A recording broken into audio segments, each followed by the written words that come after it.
ಯಾರೆಲ್ಲರೂ ಹೇಳ್ತೀರಾ ಕ್ರಿಸ್ತನ ಆತ್ಮವು ನನ್ನಲ್ಲಿ ಇರುತ್ತದೆ ಎಂದು? ಆಮೇಲೆ ಎಷ್ಟು ಜನ ಹೇಳಕ್ಕಾಗುತ್ತೆ ಹೇಳ್ರಿ ಧೈರ್ಯವಾಗಿ? ಕ್ರಿಸ್ತನ ಆತ್ಮ ನಮ್ಮಲ್ಲಿದೆ. ಕ್ರಿಸ್ತೇಸು ಹೇಳಿದ್ರು, ನಾನು ಹೋಗ್ತಾ ಇದ್ದೀನಿ ನಿಮಗೊಂದು ಸ್ಥಳ ಸಿದ್ಧ ಮಾಡುವುದಕ್ಕಾಗಿ. ನಾನು ಹೋಗ್ಬಿಟ್ಟು ಮತ್ತೆ ಬಂದು ನಾನು ಏನ್ ಮಾಡ್ತೀನಿ, ನಿಮ್ಮನ್ನು ಕರ್ಕೊಂಡು ಹೋಗ್ತೀನಿ. ಎಲ್ಲಿಗೆ ಹೋದ್ರು ಯೇಸು ಸ್ವಾಮಿ ಅಂತ ನಾವು ನೋಡುವಾಗ ನಮಗೊಂದು ವಾಸಸ್ಥಳ. ಆಮೇಲೆ ಯಾರಿಗೆ? ನಮಗೊಂದು ಸ್ಥಳ ಸಿದ್ಧ ಮಾಡಕ್ಕೆ ಹೋಗ್ತಾ ಇದ್ದೀನಿ ಪರಲೋಕಕ್ಕೆ. ನಾನು ಹೋದ ಮೇಲೆ ಮತ್ತೆ ಬರ್ತೇನೆ, ಬಂದು ನಿಮ್ಮನ್ನು ಕರೆದುಕೊಂಡು ನನ್ನೊಟ್ಟಿಗೆ ಹೋಯ್ತಾನೆ. ನಾನು ಎಲ್ಲಿರ್ತೇನೆ ಅಲ್ಲಿ ನೀವು ಇರಬೇಕು. ನಾನು ಹೆಂಗೆ இருக்கிறனோ நீங்க அங்க இருக்கணும். ஆமென். அதுக்காக ஆண்டவர் போய்கிறார். ஆனா நீங்க ஒண்டியா இந்த பூமியிலே ஒண்ணுமே செய்ய முடியாது.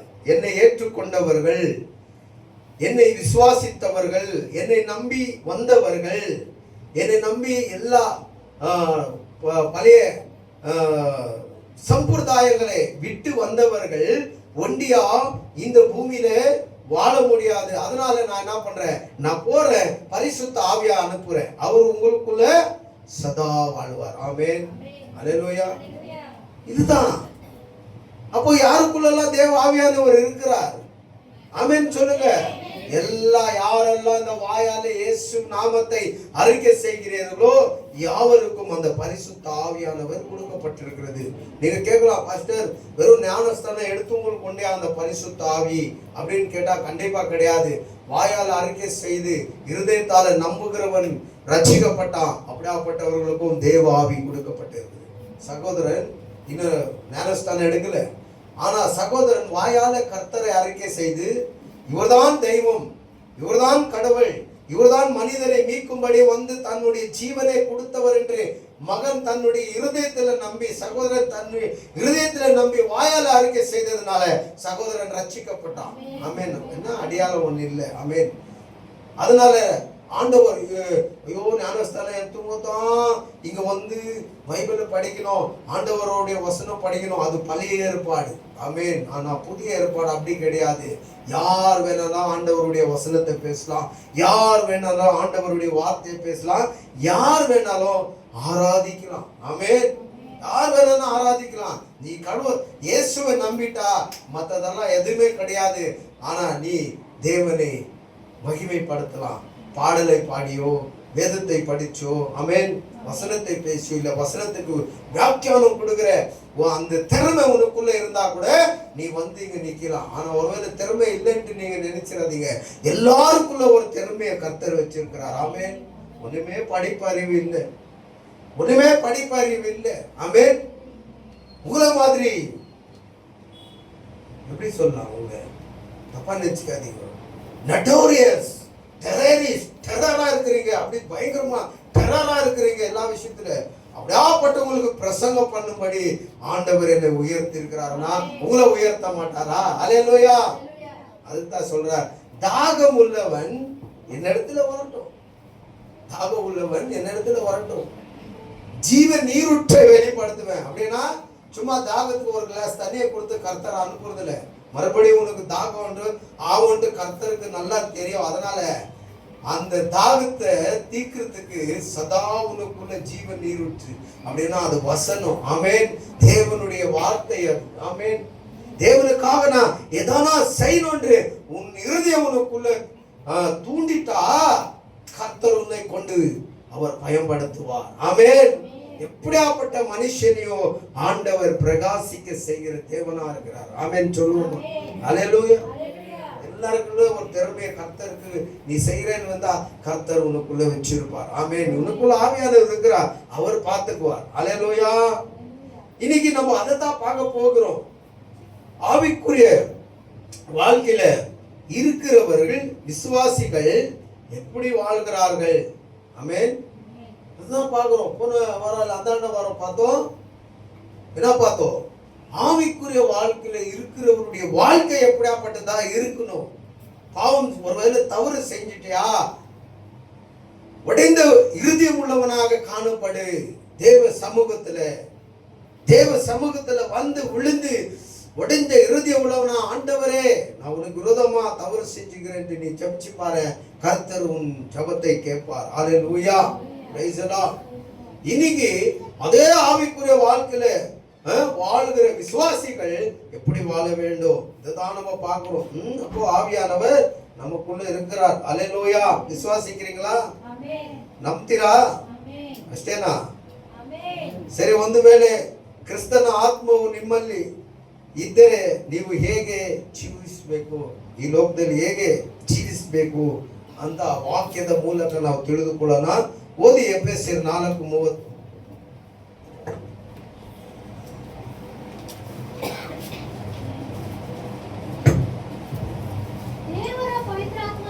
ದೇವರ ಪವಿತ್ರಾತ್ಮನನ್ನು ದುಃಖಪಡಿಸಬೇಡಿರಿ, ಆತನಲ್ಲಿ ವಿಮೋಚನೆ ದಿನಕ್ಕಾಗಿ ಏನು ಹೊಂದಿದ್ದೀವಿ? Hallelujah, hallelujah, hallelujah. ವಾಕ್ಯ ಹೇಳುತ್ತೆ, ಆತ್ಮದ ಸ್ಥಿತಿಯಲ್ಲಿ ಇರುವ ವಿಶ್ವಾಸಿಗಳು ಹೇಗೆ ಇರಬೇಕು ಅಂತ ನಾವು ನೋಡಿದ್ರೆ, ನಿಮ್ಮಲ್ಲಿ ಪ್ರತಿಯೊಬ್ಬರಲ್ಲಿ ಪರಿಶುದ್ಧಾತ್ಮ ಕಳಿಸಲ್ಪಟ್ಟಿದ್ಯಾ? ಇದೆಯಾ ಇಲ್ವಾ? ದೇವರು யுகத சமாப்திவரைಗೂ இந்த உலகம் முடிவு பரியந்தும், ஒருவேளை இந்த உலகம் போயிடலாம், அழிஞ்சு போயிடலாம். பார்த்துக்கிறீங்களா, பாம்பு எப்படி போடுறாங்க, எல்லாத்தையும் போட்டா உலகம் அழிஞ்சு போயிடும். ஆனா கொடுக்கப்பட்ட பரிசுத்த ஆவி தேவன் நம்மளை விட்டு போவே மாட்டாரு. நம்முடைய ஆவிக்குள்ள அவர் ஆவியா என்ன ஆயிட்டாரு? மிக்ஸ் ஆயிட்டாரு. ஹல்லேலூயா. சரீரம் ஒருவேளை இப்படி பாம்பு போட்ட உடனே பீஸ் பீஸா சரீரம் போயிடலாம், ஆவி அப்படியே வெளியே வந்துடும், தனியா போயிடும். ஹல்லேலூயா. அந்த ஆவிக்குள்ள, உன்னுடைய ஜீவ ஆவிக்குள்ள, என்னுடைய ஆவிக்குள்ள அந்த தேவனுடைய பரிசுத்த ஆவி மிக்ஸ் ஆயிருக்கிறது. புரியுதுங்களா? ஹல்லேலூயா. ஆவியானவர் நமக்குள்ள இருக்கிறார். நம்புங்க, தேவ ஆவியானவர் நமக்குள்ள இருக்கிறாங்க. இப்போ ஒரு வாரமா 5 நாளா நான் ஒரே புலம்பல், நான் எப்படியா போய் ஆண்டவரே நான் பரிசுத்த ஓய்வு நாள் ஆராதனையில நான் நிக்கணும், ஆராதிக்கணும், வார்த்தையை பக்கத்து போடணும், வருகிற பிள்ளைகளுக்கு ஆண்டவரே அன்று பொலும்பினே இருக்கிறேன். அது நான் அல்ல, எனக்குள்ள ஆவிக்குள்ள ஆவியா கலந்து இருக்கிற தேவ ஆவிதான் அந்த ஏக்கத்தை உருவாக்குறார். ஹல்லேலூயா. நான் சரீரத்துக்குரியவனா இருந்தா இன்னும் 2 நாள் 3 நாள் வேலை செஞ்சா எனக்கு நல்ல காசு வரோன்ட்டு கூட என்ன ஆயிடுக்கோ, பாஸ்டர்மா ஆராதனை பண்ணிக்கோ, வேற ஒரு பாஸ்டர் நான் நம்புறேன் மெசேஜ் கொடுத்துருவாரு, அவருக்கு ஒரு 500 ரூபாய் காணிக்கை கொடுத்து அனுப்பிச்சிடலாம், நான் நாளைக்கு இல்லை 4 நாளைக்கு நல்லா சம்பாரிச்சுன்னு வரேன், நம்ம கறி சோறா சாப்பிடலாம். இப்போ குட் ஃப்ரைடே ஈஸ்டர் வேற வருது, பண்டிகை பிள்ளைங்களுக்கெல்லாம் துணி எடுத்து நல்லா மஜாவாக்கலாம், இன்னொரு 4 நாள் நான் வேலை செஞ்சுட்டு வர சரீரத்துக்குரிய எண்ணங்கள். ஆனா ஆவிக்குள்ள ஆவி தேவாவி மிக்ஸ் ஆகி இருக்கிறதுனால என்ன ஆகுது? ஏவுதல்னா தேவனுடைய வசனத்தை போய் ஜனங்களுக்கு அதை போஷிக்கணும். ஏன்னா அதுதான் பூஸ்ட். இப்போ இன்னைக்கு எவ்வளவோ பிரச்சனை மத்தியில நான் நிக்கிறேன், உங்களுக்கு தெரியல, பேச்சான் பிரச்சனை. சிலருக்கு தெரியும், பாஸ்டர் நல்லா இருக்கிறாரு, நல்லா ட்ரெஸ் பண்றாரு, பாஸ்டர் அம்மா பிள்ளைங்களா நல்லா படிக்கிறாங்க, ஆனா பின்னாடி பேக்ரவுண்ட்ல எவ்வளவு ப்ராப்ளம் இருக்குதுன்ட்டு எனக்கு என் குடும்பத்தார்களுக்கு மாத்திரம் தான் தெரியும். ஆமென். என் கூட இருக்கிறவங்களுக்கு மாத்திரம் தான் தெரியும் எவ்வளவு ப்ராப்ளம் இருக்குது. ஆனாலும் அந்த ப்ராப்ளம் மத்தியில வந்து இவ்வளவு சந்தோஷமா உற்சாகமா தேவனை தொழுது கொண்டு உங்க மத்தியில நின்று தேவனுடைய வசனத்தை பேசுகிறேன்னா, எனக்குள்ள இருக்கிற ஆவியானவர் என்னை கொண்டு பலனை தருகிறார். Hallelujah. Praise the Lord, praise the Lord. கடன் பிரச்சனை இல்லைன்னு இல்லை, பாஸ்டருக்கு சுத்தியிலும் கடன் பிரச்சனை இருக்குது. ஆனா அந்த கடன் வாங்கிட்டேன் தேவ சமூகத்துல ஒவ்வொரு நாளும் நான் கதற, ஆண்டவரே தவறு பண்ணிட்டேன், நான் மன்னிக்க ஆண்டவரே, இப்படின்னா மீண்டும் இந்த லோனு கடன் ஃபைனான்ஸ் இது போகக்கூடாது. 4 லட்சம் ரூபாய் நகை கொண்டு போய் வச்சுக்கிறோம், மாசம் வட்டி கட்ட முடிய மாட்டேங்குது, டபுளா ஆகுது. இவ்வளோ பிரச்சனை, வீடு பிரச்சனை, பிரச்சனை மேல பிரச்சனை. சரி, அந்த வீடு கவர்மெண்ட் காரர் கொடுக்குறான்னா பேப்பர்கள் பிரச்சனை. எங்களுக்கு இப்போ ஆதார் இது கேஸ்ட் இல்ல, ரெசிடென்ஸ் சர்டிபிகேட் இல்ல, பிரச்சனை மேல பிரச்சனை. ஆனாலும் இந்த பிரச்சனைகள் மத்தியிலும் நாங்க இன்னும் சந்தோஷமா தைரியமா இருக்கிறோம்னா, உலகத்து காட்டில இருக்கிற பிரச்சனையோட எனக்குள்ள வாசல் செய்கிற ஆவியானவர் பலன் உள்ளவர். ஹல்லேலூயா. பிரச்சனை இருந்தே இருக்குதுங்க. பிரச்சனை இல்லாத உலகமே இல்லை. ஒருத்தங்க அப்படிதான் ஒரு அம்மா போறாங்க, ஐயா ஒரு சாமியா இருக்கட்டும், ஐயா நிம்மதியா நிம்மதியா சமாதானமா இந்த பூமியில வாழணும்னா நான் என்னையா பண்ணும்? செத்துடு, என்ன பண்ணு? செத்துடுன்றாரு. யாயா செத்துட்டா தாமா யார் தொல்லையும் இருக்காது, உனக்கு நிம்மதி. நீ உயிரோட இருக்கிற மட்டும் உனக்கு தொல்லை இருக்கும், உனக்கு கஷ்டம் இருக்கும், பிரச்சனை இருக்கும். அல்லேலூயா. ஆனாலும் அந்த பிரச்சனைகள் மத்தியில நமக்கு விசுவாசத்தை ஊற்றின தேவன் ஆவியா நமக்குள்ள வாசம் செய்யறார். அதான் சொல்றாரு, நீங்க புறப்பட்டு போய் எல்லாருக்கும் சுவிசேஷத்தை சொல்லி பிதா குமாரன் பரிசுத்த ஆவி பேரான ஞானஸ்தானத்தை கொடுத்து என் சீஷரா மாத்துங்க. உலகம் பரியந்தும், உலகம் முடிந்தாலும் நான் உன்னோடு சதா இருப்பேன். அதுதான் ஆவியா பரிசுத்த தேவன் நமக்குள்ள இருக்கிறார். ஆமென் சொல்லுவோமா? ஹல்லேலூயா, ஹல்லேலூயா. அது இருந்தா அந்த பரிசுத்த ஆவி நமக்குள்ள இருப்பதனால நாம் எப்படி வாழ வேண்டும் என்று இந்த எபேசியர் புஸ்தகத்திலே பவுலடியார் அப்படியாக எபேசியர் 4th அதிகாரம் 30வது வசனம் சொல்லுகிறது, ದೇವರ ಪವಿತ್ರಾತ್ಮನನ್ನು ದುಃಖಿಸಬೇಡಿರಿ. ಆಮೆನ್, ஹல்லேலூயா. பரிசுத்த ஆவி நமக்குள்ள இருக்கிறார் என்று நீங்க விசுவாசித்தாங்களா? நான் விசுவாசித்தேன்னா அந்த ஆவியானவரை நம்ம என்ன பண்ணக்கூடாதா? துக்கப்படுத்தக்கூடாது. பாஸ்டர், அந்த ஆவியானவருக்கு துக்கம் எல்லாம் இருக்குதா? ஆமாங்க, ஹல்லேலூயா. அவருக்கு உணர்வு இருக்குது, அவருக்கு துக்கம் இருக்கிறது, ஆமென், ஏக்கம் இருக்குது. எப்படின்னா உன்னை கொண்டு பரலோகத்துக்கு சேர்த்துடணும்ன்ற ஒரு தாட் அவருக்குள்ள இருக்கிறது. ஆமென், ஹல்லேலூயா. நீ ஒவ்வொரு நாளும் நம்ம தவறுகள் செய்யும் போது அவர் துக்கப்படுகிறார். ஆனா நம்ம தப்பு செய்யறோம்ட்டு அவர் நம்மளை விட்டு எல்லாம் போக மாட்டார். ஹல்லேலூயா. நமக்குள்ளவே இருப்பார். அவர் ஒன்ஸ் மோர் நமக்குள்ள வந்துட்டாருன்னா அவர் நம்ம மனுஷன் எப்படியாப்பட்டவனா? ஒரு வார்த்தை சொல்றேன், இப்ப ஆவியானவர் நமக்கு கொடுக்கப்பட்டிருக்கிறார் அப்படின்னு சொல்லும் போது நம்ம என்ன தகுதியை பார்த்து கர்த்தர் நமக்கு ஆவியானவர் அமைச்சாரு. ஆவியானவர் நமக்குள்ள இருக்கிறாரா அப்படின்னு சொல்லிட்டு கையை தூக்குங்க பார்க்கலாம். அப்போ எல்லாருக்குள்ள ஆவியானவர் இருக்கிறார். அப்ப ஆவியானவர் நமக்கு கொடுக்கப்பட்டதுன்னா நமக்கு எந்த தகுதியை பார்த்து கர்த்தர் கொடுத்தார்? தகுதி உள்ளவர்களா? மனசாட்சி மேல கைகளை வச்சு சொல்லணும், நானும் இல்லை, நானும் விழுந்துருவேன். அல்லேலூயா. நம்ம தகுதி பார்த்தெல்லாம் கர்த்தர் கொடுக்கலங்க. அல்லேலூயா. தகுதியே இல்லாதவர்களை தகுதிப்படுத்தும்படி தான் தேவன் ஆவியானவர் அனுப்பினார். ஆமென். அப்ப அந்த ஆவியானவருக்கு உணர்வு இருக்கிறது, ஏக்கம் இருக்கிறது, அதுதான் எங்க வேதம் என்ன சொல்லுது? அவரை என்ன பண்ணக்கூடாது? துக்கப்படுத்தக்கூடாது. அப்ப ஆவியானவரை துக்கப்படுத்தக்கூடாது. எந்த விஷயத்துல அவர் துக்கப்படுறார்? அவர் ஒரு விஷயத்துல துக்கப்படுறார். எந்த விஷயம்? அந்த ஒரு விஷயத்துல துக்கப்படுறார் அப்படின்னாக்கா, சரி, 2 விஷயத்துல துக்கப்படுறார். ஒண்ணு, நீ தேவனை விட்டு தூரம் போனேன்னா அந்த விஷயத்துல துக்கப்படுவார். தேவனுடைய ஆராதனை விட்டு நீ தூரம் போனேன்னா அந்த விஷயத்துல துக்கப்படுவார். அல்லேலூயா. ஜபத்தை விட்டு, அதான் ஜபத்துல தேவனை விட்டு ஜபம் செய்யாத நீ விலகினா அந்த விஷயத்துல தேவாவியானவர் துக்கப்படுவார். ஏன்னா அவர் ஒரு பேட்டரி இருந்தது போல நமக்குள்ள. சார்ஜ் பண்ணலன்னா பேட்டரி என்ன ஆயிடும்? டெட் ஆயிடும். அப்போ ஜபம், கர்த்தருடைய அந்த ஐக்கியம், ஆராதனைகள், இதுதான் அவருக்கு என்ன சார்ஜிங்.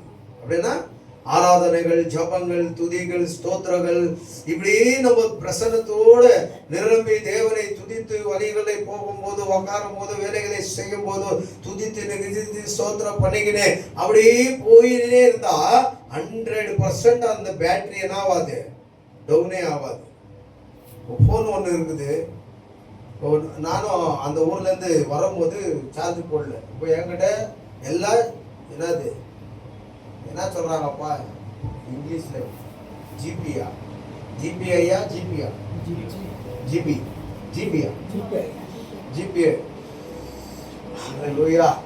அப்போ போனு கிட்ட கிட்ட கிட்ட வர சுவிட்ச் ஆஃப் ஆகுது. ஜோப்ல ₹1 இல்லை. இதுக்கு சார்ஜ் இருந்தா தான் இதை நான் பயன்படுத்தி அந்த ஊர்ல இருந்து இந்த ஊருக்கு வெளியே வர முடியும், இல்லைங்களா? அப்ப சார்ஜ் போடலன்னா என்ன பண்ண முடியும்? வாங்கவும் முடியாது, துண்ணவும் முடியாது, வரவும் முடியாது இல்லையா? அதே போலதான் தேவனுடைய பரிசுத்த ஆவியானவரை நீங்க என்ன பண்ணக்கூடாது? ஹல்லேலூயா, அவரை டவுன் பண்ணிடக்கூடாது. அவர் எவ்வளவுக்கு எவ்வளோ அவர் சார்ஜிங்கா, எவ்வளவுக்கு எவ்வளவு நீ துதிக்கிறியோ, ஸ்தோத்திரம் பண்றியோ, ஆராதனை பண்றியோ, அவ்வளவா பவரா 100% இருப்பாரு. ஹல்லேலூயா. அப்போ அந்த பேட்டரி பவர் வர வர வர வர நீ பயங்கரமா நீ யூஸ் பண்ணலாம். ஹல்லேலூயா. அப்போ அது யூஸ் ஆகும். ஆமென். புரியுதுங்களா?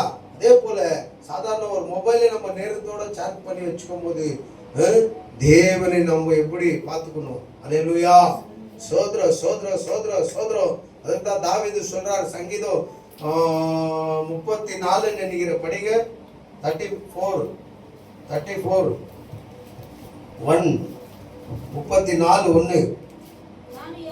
ನಾನು ಯೆಹೋವನನ್ನು ಎಡೆಬಿಡದೆ ಕೊಂಡಾಡುವೆನು, ಆತನ ಸ್ತೋತ್ರವು ಯಾವಾಗಲೂ ನನ್ನ ಬಾಯಲ್ಲಿ. ಯಾವಾಗ? ಆವಾಗ ಇವಾಗ ಸ್ವಲ್ಪ ಸ್ವಲ್ಪ ಅಲ್ಲ, ಯಾವಾಗಲೂ ನನ್ನ ಬಾಯಲ್ಲಿ. ಅದು ನೋಡಿ, ಯೆಹೋವನನ್ನು ಎಡ ಬಿಡದೆ, ಹಂಗಂದ್ರೆ ಬಾತ್ರೂಮ್ ಹೋಗೋ ಕೂಡ ಸ್ತೋತ್ರ ಆಂದವರೇ, ಬೇಸಿನಲ್ಲಿ ಕುತ್ಕೊಂಡವ ಕೂಡ ಸ್ತೋತ್ರ, ತಪ್ಪೇನಿಲ್ಲ. ಹಲ್ಲೆಲೂಯಾ.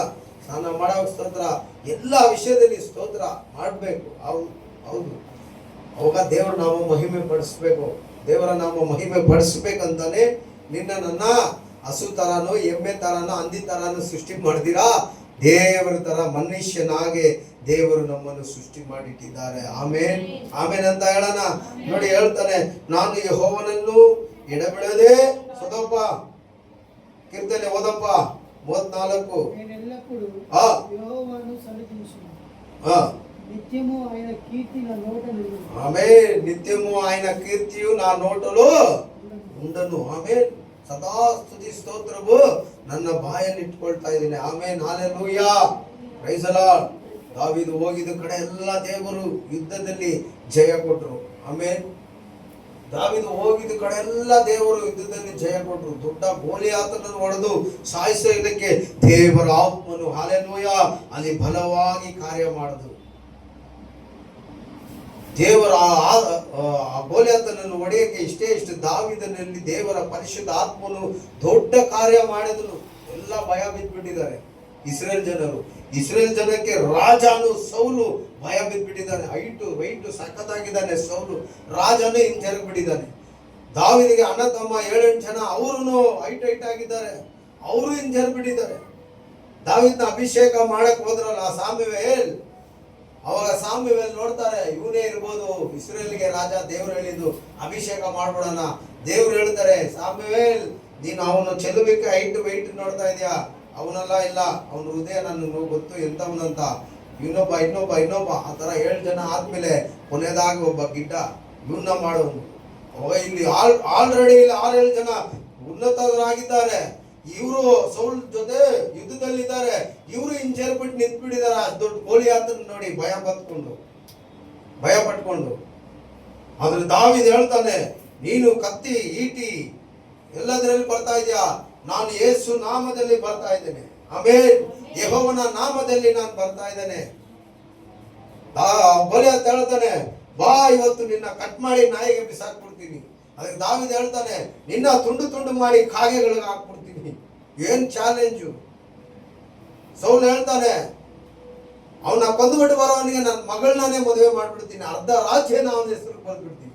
ದಾವೀದ ಬರ್ತಾನೆ, ಏನೋ ಒಂದು ಶಬ್ದ ಹೇಳ್ದಂತಲ್ಲ ಚಾಲೆಂಜ್ ಅಲ್ಲಿ, ಅವನ ಕೊಂದ್ಬಿಟ್ಟು ಬಂದ್ರೆ ಮಾಡ್ಬಿಡ್ತೀಯಾ? ಮಾಡ್ಬಿಡ್ತೀನಿ. ಇವನೇನ್ ಕಳ್ಕೊಂಡ ರಾಜ, ಇವನೆಲ್ಲೂ ಹೋಗಿ ನಾವೇ ಫೈಟ್ರು, ನಾವೇ ಹಿಂಜರ್ಗಿದ್ದೀವಿ, ಇವರೆಲ್ಲೂ ಫೈಟ್ರು. ಹೋಗಿ ಸಾಯ್ಲಿ, ಹೇಗೋ ಹೋಗಿ ಸಾಯ್ತಾನೆ ಇವನು. ನನ್ನ ಮಗಳನ್ನ ಅಲ್ಲಿ ಇವ್ನು ಗೆದ್ಬಿಟ್ಟು ಬಂದು ಮದುವೆ ಮಾಡ್ಕೊಡೋದು. ಆ ಮನ್ಸೆಲ್ಲ ಅಂತ ಇತ್ತು. ವಾಕ್ಯನು ಹಂಗೆ ಹೇಳುತ್ತೆ. ಹಾಕ್ತಾರೆ ಡ್ರೆಸ್ ಎಲ್ಲ, ಇದಕ್ಕೆ ಹೋಗೋ ಡ್ರೆಸ್ಸು ದಾವೀದಿಗೆ. ಹಿಂಗೆ ನಡೀತಾನೆ, ರೋಬೋಟ್ ನಡೀತಾರ ಆಗಲ್ಲ. ಯಾಕಂದ್ರೆ ಯಾವತ್ತೂ ಯುದ್ಧದ ಕವಚ ಅವನು ಧರಿಸಿಲ್ಲ. ಅವನು ಕುರಿ ಮೇಯಿಸ್ಕೊಂಡಿದ್ದ. ಅದಕ್ಕೆ ಹೇಳ್ತಾನೆ, ಅಪ್ಪ ಇದೆಲ್ಲ ತೆಗಿಯಪ್ಪ, ಇದೆಲ್ಲ ತುಂಬಾ ವೈಟ್, ನನ್ನ ಕೈಯಲ್ಲಿ ನಡೆಯಕ್ಕೂ ಆಗಲ್ಲ, ನನ್ಗೆ ಇದು ಒಂದೇ ಒಂದು ಸಾಕು, ಕ್ಯಾಟ್ರಿಬಿಲ್. ಕಾಡಲ್ಲಿ ಅವನು ಕುರಿ ಮೇಯಿಸುವಾಗ ಯಾವ್ದನ್ನ ಏನ ಬಂದ್ರೆ ಓಡಿಸಕ್ಕೆ ಅಂತ ಒಂದು ಉಡಿವೆಯಲ್ಲಿ ಇಟ್ಟಿದ್ದ. ಇದು ಒಂದು ಸಾಕಪ್ಪ. 5 ನುಣುಪು ಕಲ್ಲು ತೆಗೆದುಕೊಂಡ. ಎಲ್ಲ ಯೇಸು ನಾಮದಲ್ಲಿ ಆಯ್ಕೊಂಡ. ದೇವರಿಂದ ಅಭಿಷೇಕಿಸಲ್ಪಟ್ಟವನು, ಪರಿಶುದ್ಧ ಆತ್ಮ ಒಳಗಡೆ ಪವರ್ ಹೋದ. ಗೋಲಿಯಾತ್ ಮುಂದೆ ನಿಂತ, ವಾಗ್ವಾದ ಆಯ್ತು. ಯೇಸು ನಾಮದಲ್ಲಿ ಬಿಟ್ಟ, ಕಲ್ಲು ಬಿತ್ತು ಹಣೆಗೆ, ತಪ್ಪಂತ ಬಿದ್ದ. ಓಡೋಗ ಅವನ ಕತ್ತಿನೇ ಎಳ್ಕೊಂಡು ಕಳೆದುಬಿಟ್ಟು ತಗೊಂಡು ಬಂದ್ಬಿಡ ರಾಜ ಮುಂದೆ. ಇದು ದಾವೀದಲ್ಲ ಮಾಡಿದ್ದು, ಮನುಷ್ಯ. ದಾವೀದನ ಕೊಂಡು ದೇವರು ಮಾಡಿದ್ದು. ಕರಗಳ ತಟ್ಟಿ ದೇವರ ನಾಮ ಮಹಿಮೆ ಪಡಿಸಿ. ದಾವೀದ ನಾಮ ಮಹಿಮೆ ಪಡಿಸೋದು ಬೇಡ. ದಾವೀದನನ್ನು ದೇವರು ತಿಳ್ಕೊಂಡು ಸಾಧಾರಣ ಮನುಷ್ಯ ಆ ಇಸ್ರೇಲ್ ಜನರನ್ನು ಕಾಪಾಡಿ ತರ್ತಾನೆ. ಆ ಸಂತತಿಯಲ್ಲಿ ಯೇಸು ಸ್ವಾಮಿ ಹುಟ್ಟಬೇಕಂತ ಆ ಯೆಹೋವ ಪರಮಾತ್ಮ ಅವನನ್ನು ಆರಿಸಿ ತೆಗೆದುಕೊಂಡ್ರು. ಹಲ್ಲೆಲೂಯಾ. ಆದರೆ ಯುದ್ಧ ಜಯಿಸಿಕೊಟ್ಟಿದ್ದು ಯೆಹೋವ, ಹಾಗಾದ್ರೆ ದೇವರು, ಹಾಗಾದ್ರೆ ದೇವರ ಆತ್ಮನು. ಆಮೇಲೆ ಹಲ್ಲೆಲೂಯಾ. ಆಮೇಲೆ ನೋಡಿ, ಸೌಲು ಏನ್ ಮಾಡ್ಬಿಟ್ಟ, ನನ್ನ ಜೊತೆಲೇ ಇರು ನೀನು. ಏನ್ ಮಾಡ್ಬಿಟ್ಟ, ನನ್ನ ಜೊತೆಲೇ ಇರು. ಹೋದ್ರು ಇಬ್ರು ಅಲ್ಲಿ ಇಲ್ಲಿ ಡಿಮಿಲ್ ಫೈಟ್ ಮುಗಿಸ್ಕೊಂಡು ಬರೋವಾಗ ಜನರ ಘೋಷ ಏನ್ ಗೊತ್ತಾ, ನಮ್ಮ ರಾಜ ಸೌಲ 1000 ಜನ ಕೊಂದ, ಆದ್ರೆ ದಾವೀದ 10,000 ಜನ ಕೊಂದ ಅಂತ ಒಂದು ಘೋಷಣೆ ಸ್ಟಾರ್ಟ್ ಆಗುತ್ತೆ ಜನರದ್ದು. தாவீது 10,000 பேரை கொன்னான், சவுல் 1000 பேரை கொன்னான். அப்படி ஒரு கூச்சல். ஆனா தாவீதோட தேவ ஆவியானவர் இருந்ததுனால ராஜாவோட இவர் அசிஸ்டன்ட் போய் விசிட் வருவார். போய் பயங்கரமா ஃபைட்டு. அல்லேலூயா. ஃபைட் அவர் போட்டது இல்லை, அவருக்குள்ள இருந்த தேவ ஆவியானவர் போட்டது. Amen. Hallelujah. Praise the Lord. இந்த புதிய ஏற்பாடு காலத்துல, இந்த இயேசு கிறிஸ்துவோட கிருபையின் காலத்துல, அவர் ரத்த சிந்தப்பட்ட காலத்துல அப்படியாப்பட்ட துஷ்மனங்களை கூட ஆண்டவர் நேசிக்கிறவரா மாறிட்டார். யுத்தம் நமக்கு அல்ல. அல்லேலூயா. யுத்தம் ஆப்போசிட் ஜனத்துக்கு நமக்கு கிடையாது. யுத்தம் நமக்கு யார் கூடனா, பிசாசி கூட தான் யுத்தம். உனக்கு எனக்கு யுத்தம் சாத்தான் கூட, மனுஷனு கூட அல்ல. தேவன் எல்லா விரோதிகளை தேவன் மன்னிச்சு போட்டார். எல்லாரும் பரலோகத்துக்கு வரணும்னு தான் இயேசு அனுப்பிச்சிட்டார். ஆமென். புரியுதுங்களா? அப்புறமா நீங்க பாஸ்டர் சொல்லிட்டாரு, பரிசுத்த ஆவி எனக்குள்ள இருந்தது, என் எதிரியை போய் இயேசு நாமத்துல நான் தோக்கடிச்சுட்டு அடிச்சு முடிச்சுட்டு வரேன்னு போவாதீங்க. இந்த காலகட்டத்தில் எதிரியை நேசிங்க, எதிரிகளுக்காக ஜெபம் பண்ணுங்க, எதிரிகளுக்காக அன்பை காட்டுங்க, உன்னை ஏமாத்தினவனுக்காக ஜெபம் பண்ணுங்கன்னு புதிய ஏற்பாடு காலத்துல, கிருபையின் காலத்துல இயேசு சொல்லி இருக்கிறார். ஆமென். புரியுதுங்களா? ಅರ್ಥ ಆಯ್ತಾ? ಆದ್ರಿಂದ ದೇವರ ಆತ್ಮವನ್ನು, ಒಂದು ವೇಳೆ ನಮ್ಮಲ್ಲಿ ದೇವರ ಆತ್ಮ ಇರುವುದಾದರೆ ಆ ಆತ್ಮನನ್ನು ನಾವು ದುಃಖಿಸಬಾರದು. ಯಾವ ವಿಷಯದಲ್ಲಿ ಅಂತ ಹೇಳಿದ್ದೇನೆ. ಯಾವ ವಿಷಯದಲ್ಲಿ ದುಃಖಿಸಬಾರದು? ಸ್ತುತಿ ಮಾಡೋದ್ರಲ್ಲಿ, ಆರಾಧನೆ ಮಾಡೋದ್ರಲ್ಲಿ, ಪ್ರಾರ್ಥನೆ ಮಾಡೋದ್ರಲ್ಲಿ, ಬೈಬಲ್ ಓದೋದ್ರಲ್ಲಿ, ಎಲ್ಲಾ ವಿಷಯದಲ್ಲಿ ಆ ದೇವರನ್ನ ಏನು ಮಾಡಿದಿರಾ, ನಮ್ಮ ಕೆಲಸ ನಮ್ದು ಅಂತ ಸುಮ್ಮನೆ ಇದ್ಬಿಟ್ರೆ, ಆ ಒಳಗಡೆ ಚಾರ್ಜ್ ಆಗ್ದಿರಾ, ಆ ಬ್ಯಾಟ್ರಿ ಡೌನ್ ಆಗಿ ಯಾವ ಕೆಲಸ, ಅದ್ರ ಬ್ಯಾಟ್ರಿ ಇರುತ್ತೆ ಮೊಬೈಲ್ ಒಳಗಡೆ, ಸುಮ್ಮನೆ ತಾ ಇರಬೇಕು. ನಿನ್ ಫೋನ್ ಏನಾಗಲ್ಲ, ವರ್ಕ್ ಆಗಲ್ಲ. ಈ ಜನರೇಷನ್ ಅಲ್ಲಿ ಹಾಗೆ ಮಾತಾಡ್ಬೇಕು. ಫಾಸ್ಟ್ ಫೋನ್ ಬಗ್ಗೆ, ಬ್ಯಾಟ್ರಿ ಬಗ್ಗೆ ಉದಾಹರಣೆಗೆ ಹಂಗಂತ ಮಾತಾಡ್ಬೇಕು. ಅಲ್ಲೇಲೂಯಾ. ವರ್ಕ್ ಆಗಲ್ಲ. ತಿರ್ಗಾ ಚಾರ್ಜ್ ಆಗಿದ್ರೆ ಫೋನ್ ವರ್ಕ್ ಆಗುತ್ತೆ. ಅದೇ ತರಾನೇ ಪರಿಶುದ್ಧ ಆತ್ಮ ನಮ್ಮಲ್ಲಿ ಇರ್ತಾರೆ. ನೀನ್ ತಪ್ಪು ಮಾಡುವಾಗ ನಿನ್ನ ಬಿಟ್ಟು ಹೋಗಲ್ಲ, ಆದ್ರೆ ಅವ್ರು ದುಃಖ ಪಡ್ತಾರೆ, ಏನು ಕೆಲಸ ಮಾಡಲ್ಲ, ಸೈಲೆಂಟ್ ಆಗಿ. ಆತ್ಮನನ್ನು ನೀವು ನಂದಿಸಬಾರದು, ಅದನ್ನು ಯಾವತ್ತು ಪ್ರಕಾಶಿಸುವವರಾಗಿ ನೀವು ನಾನು ಮಾರ್ಪಡಬೇಕು. ದಾವಿದ ಹೇಳಿದಾಗೆ ಯಾವಾಗಲೂ ಸ್ತುತಿ ಸ್ತೋತ್ರವು ನಮ್ಮ ಬಾಯಲ್ಲಿ ಎಡಬಿಡದೆ ಕೊಂಡಾಡಿ ಆತನ ನಾಮವನ್ನು ಮಹಿಮೆ ಪಡಿಸುವವರಾಗಿ ಕಾಣಲ್ಪಡಬೇಕು. ಹಲ್ಲೆಲೂಯಾ.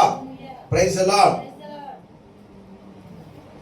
ಅದಕ್ಕೆ ಈ ವಾಕ್ಯ ಹೇಳ್ತು ಅಲ್ವಾ, ದುಃಖಿಸಬೇಡ್ರಿ, ಆತನಲ್ಲಿಯೇ ವಿಮೋಚನೆ ದಿನಕ್ಕಾಗಿ ಮುದ್ರೆ ಹೊಂದಿದ್ದೀರಲ್ಲ. ಹಲ್ಲೆಲೂಯಾ.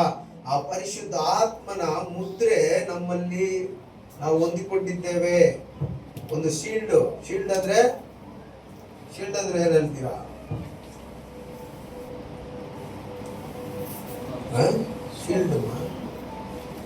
ಸೀಲ್ ಹೊಡಿತಾರಲ್ಲ, ಸ್ಟ್ಯಾಂಪು. ಹಲ್ಲೆಲೂಯಾ. ಇವಾಗ ನಾನು ಒಂದು ಕಾಲದಲ್ಲಿ ಜೈಲಲ್ಲಿ ಇರುವಾಗ ಆಚೆಯಿಂದ ಕೆಲವರು ಫಾದರ್ಗಳೆಲ್ಲ ಒಳಗಡೆ ಬರ್ತಾ ಇದ್ರು. ಈ ತರ ಮಿಷನರಿ ಸೇವೆ ಮಾಡೋರು. ಅಲ್ಲಿ ಚರ್ಚ್ ಇದೆ ಜೈಲಲ್ಲಿ. ನಿಮ್ಗೆ ಹಿಂಗೆ ಹೇಳ್ತೀನಿ, ಆ ಜೈಲಲ್ಲಿ ಚರ್ಚ್ ಇದೆ, ಮಸೀದಿ ಇದೆ, ಹಿಂದೂ ದೇವಸ್ಥಾನ ಎಲ್ಲ ಇದೆ. ಕೆಲವು ಫಾದರ್ಗಳು, ಪಾಸ್ಟರ್ಗಳು, ಮಿಷನರಿಗಳು ಜೈಲು ಒಳಗಡೆ ಸುವಾರ್ತೆ ಹೇಳಕ್ ಬರ್ತಾ ಇದ್ರು. ವರ್ಷಕ್ಕೆ ಗುಡ್ ಫ್ರೈಡೆ ಇಂಥ ಟೈಮಲ್ಲಿ ಬಂದು ಅಲ್ಲಿ ಚರ್ಚ್ ಒಳಗಡೆ ಎಷ್ಟು ಜನ ಬರ್ತಾರೋ ಅಷ್ಟು ಜನಗೆ ಸುವಾರ್ತೆ ಸಾರ್ತಾ ಇದ್ರು. ಯೇಸುನ ನಂಬಿ ಪಾಪನ ಬಿಡಿ, ಮತ್ತೆ ಆಚೆ ಹೋಗಿ ಯೇಸುನ ನಂಬಿ ದೀಕ್ಷೆ ಸ್ಥಾನ ತಗೊಳ್ಳಿ, ಯೇಸುನ ನಂಬಿ ನೀವು ಬೇರೆ ತರ ಮಾರ್ಪಡ್ತೀರಾ, ನಿಮ್ ಕುಟುಂಬ ಸಮಾಧಾನವಾಗಿರುತ್ತೆ, ಯೇಸುನ ನಂಬಿ ಈ ರೀತಿ ಸುವಾರ್ತೆ ಸಾರುವವರು ಸೆಂಟ್ರಲ್ ಜೈಲಿಗೆ ಬರ್ತಾ ಇದ್ರು. ಅವ್ರು ಹಾಗೆ ಬಂದ್ಬಿಡಕ್ಕೆ ಸಾಧ್ಯ ಇಲ್ಲ. ಅವ್ರ ಕೈಯಲ್ಲಿ ಒಂದು ಮುದ್ರೆ ಕೊಡಲ್ಪಡುತ್ತೆ. ಜೈಲ್ನ ಒಂದು ಸೀಲ್ ಹೊಡಿತಾರೆ, ಇಲ್ಲೆಲ್ಲ ಹೊಡಿತಾರೆ. ಇವಾಗ ಟ್ಯಾಗ್ ಇದೆ, ಆವಾಗ ಅದೆಲ್ಲ ಇದ್ದಿಲ್ಲ. ಒಂದು 20 ವರ್ಷಕ್ಕೆ ಮುಂಚೆ ಸ್ಟೋರಿ ಹೇಳ್ತಾ ಇದ್ದೀನಿ, 20-25 ವರ್ಷ ಸೀಲ್ ಹೊಡಿತಾರೆ. ಆ ಸೀಲ್ ಇದ್ರೇನೆ ಅವನು ಒಳಗಡೆ ಬರಕ್ಕೆ ಅಲೋಡ್, ಅಧಿಕಾರ. ಒಳಗಡೆ ಬಂದು ಆ ಸುವಾರ್ತೆ ಎಲ್ಲ ಸಾರಿ ಆ ಸೀಲ್ ಇದ್ರೇನೆ ಆಚೆ ಹೋಗಬೇಕು ಅವ್ನಿಗೆ ಅಧಿಕಾರ. ಸೀಲ್ ಏನಾದ್ರು ಅಳಿಸ್ಬಿಟ್ಟಿತ್ತು ಅಂತ ತಿಳ್ಕೊ, ಅವನ್ನ ಬಿಡಲ್ಲ. ಒಳಗಡೆ ಕೈದಿ ಇವನು ಸುಳ್ಳೇಳಿ ಓಡ್ತಾ ಇದ್ದಾನೆ ಅಂತ ಹಿಡಿದು ಒಳಗಡೆ ಹಾಕ್ತಾರೆ. ಅದು ಸೀಲು. ಆ ಸೀಲ್ ಇರೋದ್ರಿಂದ ಆ ಏರಿಯಾಗೆ ಒಳಗಡೆ ಬರೋಕ್ಕೂ ಇರೋಕ್ಕೂ ಅವನಿಗೆ ಅಧಿಕಾರ. ಅದೇ ರೀತಿನೇ ಪರಿಶುದ್ಧ ಆತ್ಮನಿಂದ ನಾವು ಮುದ್ರಿಸಲ್ಪಟ್ಟಿದ್ದೇವೆ. ಯಾತಕ್ಕಂದ್ರೆ ವಿಮೋಚನೆ ದಿನಕ್ಕಾಗಿ ಅಂದ್ರೆ ಈ ಲೋಕವು, ಆಕಾಶ, ಭೂಮಿ ಎಲ್ಲವೂ ಅಳಿದು ಹೋಗುತ್ತೆ, ಗತಿಸಿ ಹೋಗುತ್ತೆ, ಏನಿಲ್ದಿರಾಗುತ್ತೆ. ಆದ್ರೆ ದೇವರ ರಾಜ್ಯ ಮಾತ್ರ ಅದು ನಿರಂತರವಾಗಿರುತ್ತೆ. ಯಾವ ಅಳಿವು ಇರುವುದಿಲ್ಲ. ಅಲ್ಲಿ ಕಣ್ಣೀರು, ವೇದನೆ, ಗೋಳು ಯಾವುದು ಆ ದೇವರ ರಾಜ್ಯದಲ್ಲಿ ಇರುವುದಿಲ್ಲ. ಅಂತ ರಾಜ್ಯಕ್ಕೆ ಪ್ರವೇಶಿಸಬೇಕಾದರೆ ಒಂದು ಮುದ್ರೆ ಬೇಕಾಗಿರುತ್ತೆ. ಅದು ಯಾವ ಮುದ್ರೆ ಅಂದ್ರೆ ಪರಿಶುದ್ಧ ಆತ್ಮನ ಮುದ್ರೆ. ಆ ಮುದ್ರೆ ಯಾರೆಲ್ಲ ಹೊಂದಿಕೊಂಡಿದ್ದೀರೋ ಅಂತವರಿಗೆ ಮಾತ್ರನೇ ದೇವರ ರಾಜ್ಯದಲ್ಲಿ ಪ್ರವೇಶ. ಮುದ್ರೆ ಇಲ್ಲ ಅಂದ್ರೆ ಹೋಗಕ್ಕಾಗಲ್ಲ. ಈ ಜೈಲು ಒಳಗಡೆ ಬಂದ್ರಲ್ಲ ಪಾಸ್ಟರ್ಸ್, ಅವ್ರಿಗೂ ಮುದ್ರೆ ಹಾಕಿರ್ತಾರೆ ಗೇಟಲ್ಲಿ. ಆ ಮುದ್ರೆ ಇಲ್ಲ ಅಂದ್ರೆ 1 2 3 4 6 ಗೇಟ್ ಒಳಗಡೆ ಬರ್ಬೇಕು. 1 2 ಗೇಟ್ ಇಲ್ಲ, 6 ಗೇಟ್ ದಾಟಿ ಬಂದ್ರೆ ಜೈಲು ಒಳಗಡೆನೆ ಬರಕ್ಕಾಗುತ್ತೆ. ಅಂದ್ರೆ ಎಷ್ಟು ಬೇಗ ಎಣಿಸ್ತೀನಿ. ಅವನು ಎಣಿಸಿ ಇಕ್ಕಕ್ಕೆ ಎಷ್ಟು ವರ್ಷ ಮಾಡಿದ್ನು. ನಾನು ಹಿಂಗೆ ಹೋಗ್ಬಿಟ್ಟು ಬಂದು ಎಣಿಸಿ ಹೇಳ್ತೀನಿ ನೋಡಿ. Hallelujah, praise the Lord. ಅದೇ ಗುಡ್ ಫ್ರೈಡೆ ಸಮಯನೇ, ಗುಡ್ ಫ್ರೈಡೆ ಶುಕ್ರವಾರನೇ ಒಬ್ಬ ನನ್ನ ಫ್ರೆಂಡು ಚರ್ಚಲ್ಲಿ ಗಂಜಿ ಉಯ್ತಾ ಇರ್ತಾರೆ. ಇವತ್ತು ಗುಡ್ ಫ್ರೈಡೆ, ಗಂಜಿ ಉಯ್ತಾರೆ, ಬಾ ಹೋಗಿ ಕುಡಿಯೋಣ. ನಾನು ಅವನು ಹೋಗಿದ್ದು ಹೊಟ್ಟೆ ಹಸಿಗೆ. ಜೈಲಲ್ಲಿ ಕೂಡ ಊಟ ನಮಗೆ ಸಾಲೋದಿಲ್ಲ. ಸರಿ, ಆ ಗಂಜಿ ಕುಡಿಯೋಕ್ಕೆ ಹೋಗಿದ್ದು ಚರ್ಚ್ ಒಳಗಡೆ. ನಾನು ಹೋಗ್ತೀನಿ, ಪಾಸ್ಟರ್ ಆರಾಧನೆ ಮಾಡ್ತಾ ಇದ್ದಾರೆ. ಎಲ್ಲ ಕೈದಿಗಳು ಕುತ್ಕೊಂಡು ಹತ್ಕೊಂಡು ಅವ್ರ ಜೊತೆ ಆರಾಧನೆ ಮಾಡಿ, ಕೆಲವರು ರಕ್ಷಣೆ ಹೊಂದಿದ್ದಾರೆ, ಕೆಲವರು ಹೊಂದಿದ್ದೀರಾ ಇದ್ದಾರೆ. ವಿಶ್ವಾಸದಲ್ಲಿ ಪಾಸ್ಟರ್ ಸುವಾರ್ತೆ ಹೇಳಿರೋರು ಕೆಲವರು ಕೇಳಿ ಆರಾಧನೆ ಮಾಡ್ತಾ ಇದ್ದಾರೆ. ನನ್ನ ಕರ್ಕೊಂಡು ಹೋದ ಹುಡುಗನ ಅದೇನಾಯ್ತೋ ಗೊತ್ತಿಲ್ಲ. ನಾನು ಬಾಕ್ಲ ಹತ್ರನೇ ಹಿಂಗೆ ನಿಂತಿದ್ದೀನಿ. ಅವ್ನು ಒಳಗಡೆ ಹೋಗಿ ಮುಟ್ಟಿ ಕಾಲು ಹಾಕೊಂಡು ಕುತ್ಕೊಂಡ್ಬಿಟ್ಟ. ಹತ್ತು ಪ್ರೇಯರ್ ಮಾಡ್ತಾ ಅವನ್ನ ನೋಡ್ತಾನೇ ಇದ್ದೀನಿ. ನಾನು ಹಂಗೆ ಅಲ್ಲೇ ನಿಂತ್ಕೊಂಡ್ಬಿಟ್ಟೆ ಬಾಕ್ಲ ಹತ್ರ, ಒಳಗಡೆನೆ ಹೋಗಿಲ್ಲ. ಆದರೆ ಒಂದು ಮಾತು, ದೇವರೇ ನೀನು ನಿಜವಾದ, ಇವರೆಲ್ಲ ನಂಬುವಂಥ ದೇವರು ನೀನು ನಿಜವಾಗಿ ಇದ್ರೆ ನಾನು ಮತ್ತೆ ಈ ಜೈಲು ಒಳಗಡೆ ಬರಬಾರ್ದು ಸ್ವಾಮಿ. ಯಾಕಂದರೆ ಒಂದು 6-7 ಸತಿ ಹೋಗ್ಬಿಟ್ಟೆ ನಾನು ಚಿಕ್ಕ ವಯಸ್ಸಲ್ಲೇ. ಅಂಥ ದರಿದ್ರ, ಅಂಥ ಒಂದು ಸೈತಾನನ ಬಂಧನ ನನಗೆ, ಸೈತಾನ ಕಾಟ. ನಮ್ಮಮ್ಮ ಅಲ್ಲಿ ಅಂತೋನರ ದೇವಸ್ಥಾನಕ್ಕೆ ಹೋಗಿ ತಾಯ್ತಾ ಕಡಿಸ್ತಾ ಇದ್ರು. ಆವಾಗಲೂ ಒಳಗ್ಬಿಡ್ತಾ ಇದ್ದೆ ನಾನು ಮನೆ ಬಿಟ್ಟು. ಅಲ್ಲಿ ಮೆಜೆಸ್ಟಿಕಲ್ಲಿ ಸೂಪರ್ ಸ್ಟಾಗೀಸ್ ಅಂತ ಒಂದು ಜಾಗ ಇದೆ, ಅಲ್ಲಿ ಕರ್ಕೊಂಡೋಗಿ ಅಲ್ಲಿ ತಾಯ್ತು ಕಳಿಸ್ತಾ ಇದ್ರು. ಇವನು ಅವಾಗ ಒಳಗ್ಬಿಡ್ತಾನೆ ಮನೆ ಬಿಟ್ಟು. ಆವಾಗಲೂ ಸೈತಾನ ಕಾಟ ನನಗೆ, ಸೈತಾನ ಕಾಟ. ಅಂದ್ರೆ ಹಿಂಗೆ ಅವ್ರು ಎಲ್ಲರೂ ಪ್ರಾರ್ಥನೆ ಮಾಡುವಾಗ ನಾನು ಅಲ್ಲೇ ನಿಂತು ಹೃದಯದಿಂದಾನೇ ಪ್ರಾರ್ಥನೆ ಮಾಡಿದೆ. ನಾನು ನೆಕ್ಸ್ಟ್ ಬರಬಾರ್ದು ದೇವ್ರೆ, ಒಂದು ವೇಳೆ ನೀವು ನಿಜವಾದ ದೇವರಿದ್ರೆ ನನ್ನ ಯಾವಾಗೂ ನನಗೆ ಜಾಮೀನು ಸಿಗ್ತಾ ಇತ್ತು. ಆ ದಿನದಲ್ಲಿ ನನಗೆ ಜಾಮೀನು ಸಿಕ್ಕಿಲ್ಲ. ಜಡ್ಜ್ ಊರಿಗೆ ಹೋಗ್ಬಿಟ್ಟಿದ್ದಾರೆ ಅಂತ ತಳ್ಳಿ ಆಗ್ತಾ ಇದ್ರು. ಜಾಮೀನೇ ಸಿಕ್ಕಲ್ಲ ಅಂತ ಹೇಳ್ಕೊಂಡ್ಬಿಟ್ಟಿದ್ದೆ. ಅದೇ ಪ್ರಾರ್ಥನೆ ಮಾಡಿದೆ ಹಾಗೆ ಹೃದಯದಲ್ಲಿ, ದೇವರೇ ಬರೋ ತಿಂಗಳು ನಾನು ಆಚೆ ಹೋಗ್ಬಿಟ್ರೆ ನಿಮ್ಮ ಚರ್ಚು ಎಲ್ಲೆಲ್ಲಿದೆ ಅಲ್ಲಿ ಬಂದ್ಬಿಟ್ಟು ನಾನು ನಿನ್ನ ನಂಬಿ ಬಂದ್ಬಿಡ್ತೀನಿ ದೇವರೇ ಅಂತ ನಿಂತ್ಕೊಂಡು ಹಾಗೆ ಹೃದಯದಲ್ಲಿ ಪ್ರಾರ್ಥನೆ ಮಾಡಿದೆ. ಯೇಸು ನಾಮದಲ್ಲಿ ಅವ್ರದ್ದು ಪ್ರೇಯರ್ ಎಲ್ಲ ಮುಗೀತು. ಗಂಜಿ ಎಲ್ಲ ಕೊಟ್ಟರು, ಕುಡಿದ್ರು, ಪಾಸ್ಟರ್ಗಳೆಲ್ಲ ಎಲ್ಲರ ಮೇಲೆ ಕೈ ಇಟ್ಟು ಪ್ರಾರ್ಥನೆ ಮಾಡಿದ್ರು. ಹೋಗ್ಬಿಟ್ರಿ ರೂಮ್ಗೆ. ನಾನು ಯಾವತ್ತು ಕೇಳ್ಕೊಂಡೆ, ಯಾವ ತಿಂಗಳಲ್ಲಿ ನಾನು ಕೇಳ್ಕೊಂಡೆ ಅದೇ ತಿಂಗಳಲ್ಲಿ ನನಗೊಂದು ಅನೌನ್ಸ್ಮೆಂಟ್ ಬರ್ತಾ ಇದೆ, ಈ ತರ ಬಿಡುಗಡೆ ಆಗಿದ್ದೀರಾ ಅಂತ. ನಾನೆಲ್ಲೋ ಕುತ್ಕೊಂಡು ಇದಾಡ್ತಾ ಇದ್ದೀನಿ, ದಾಯ ಹಾಗಾದ್ರೆ ಗವಡೆ ಆಡ್ತಾ ಇದ್ದೀನಿ. ಒಂದು ಹುಡುಗ ಓಡ್ ಬಂದ, ನನ್ನ ಫ್ರೆಂಡು, ಈ ತರ ನಿಮ್ಗೆ ರಿಲೀಸ್ ಆರ್ಡರ್ ಬಂದೈತೆ, ಬಿಡುಗಡೆ ಆರ್ಡ್ರು, ಅನೌನ್ಸ್ಮೆಂಟ್ ಇದೆ. ನಾನೇ ಹೋಗಲೇ, ನನಗೆ ಅದು ಬೇಲೆ ಸಿಕ್ಕಿಲ್ಲ, ಜಾಮೀನು ಸಿಕ್ಕಿಲ್ಲ, ಹೋಗ ಬೇರೆ ಯಾರನ್ನ, ಯಾಕಂದ್ರೆ ನಮ್ಮ ಹೆಸರಲ್ಲಿ ತುಂಬಾ ಜನ ಇರ್ತಾರೆ, ಸುರೇಶನ್ ಅಂತ ತುಂಬಾ ಜನ, ತಂದೆ ಕೃಷ್ಣ ಅಂತ ತುಂಬಾ ಜನ ಇರ್ತಾರೆ. ಇಲ್ಲ ನಿಮ್ಮ ಅಪ್ಪ ಹೆಸರು ಅನೌನ್ಸ್ ಮಾಡಿದ್ರು, ನಿನಗೆ ಎಂಟ್ರಿ ಬರೋ ತರನೇ ಬಂದೈತೆ ರಿಲೀಸ್ ಅಂತ. ಇಲ್ಲ 6 ಗಂಟೆ ಆಗ್ಬಿಡ್ತು, 6:15 ಕತ್ತಲೆ ಆಗ್ಬಿಡ್ತು. 6 ಗಂಟೆ ಆಗಿದ ತಕ್ಷಣ ಎಲ್ಲರನ್ನ ರೂಮಲ್ಲಿ ಹಾಕ್ಬಿಡ್ತಾರೆ, ಆಚೆ ಬಿಡಲ್ಲ. ಆಚೆ ಅಂದ್ರೆ 6 ಗೇಟ್ ಇದೆಯಲ್ಲ, ಎಲ್ಲೂ ಓಡಂಗಿಲ್ಲ. ನಮ್ಗೆ ರೂಮ್ ಗೇಟ್ ಇಂದ ಆಚೆ ಬಿಟ್ಟಿರ್ತಾರೆ ಗ್ರೌಂಡಲ್ಲಿ, ಮತ್ತೆ ರೂಮಲ್ಲಿ ಹಾಕಿ ಲಾಕ್ ಮಾಡ್ತಾರೆ 6 ಗಂಟೆ ಮೇಲೆ. ಎಣಿಸ್ಬಿಟ್ಟು ರೂಮಲ್ಲಿ ಹಾಕ್ಬಿಟ್ರು, ಕೂತಿದ್ದೀವಿ. ಪೊಲೀಸ್ ಒಂದು ಬರ್ತಾನೆ, ಒಂದು ಈ ಬ್ಲಾಕ್ ಮೂರನೇ ಬ್ಲಾಕು, 3ನೇ ರೂಮ್ ಇಲ್ಲಿದ್ದೀನಿ. ಇದೇ ಕ್ವಾರ್ಟರ್ಸ್ ತರ ಇರುತ್ತೆ, ಅದು first floor, second floor, third floor ಅಂತ.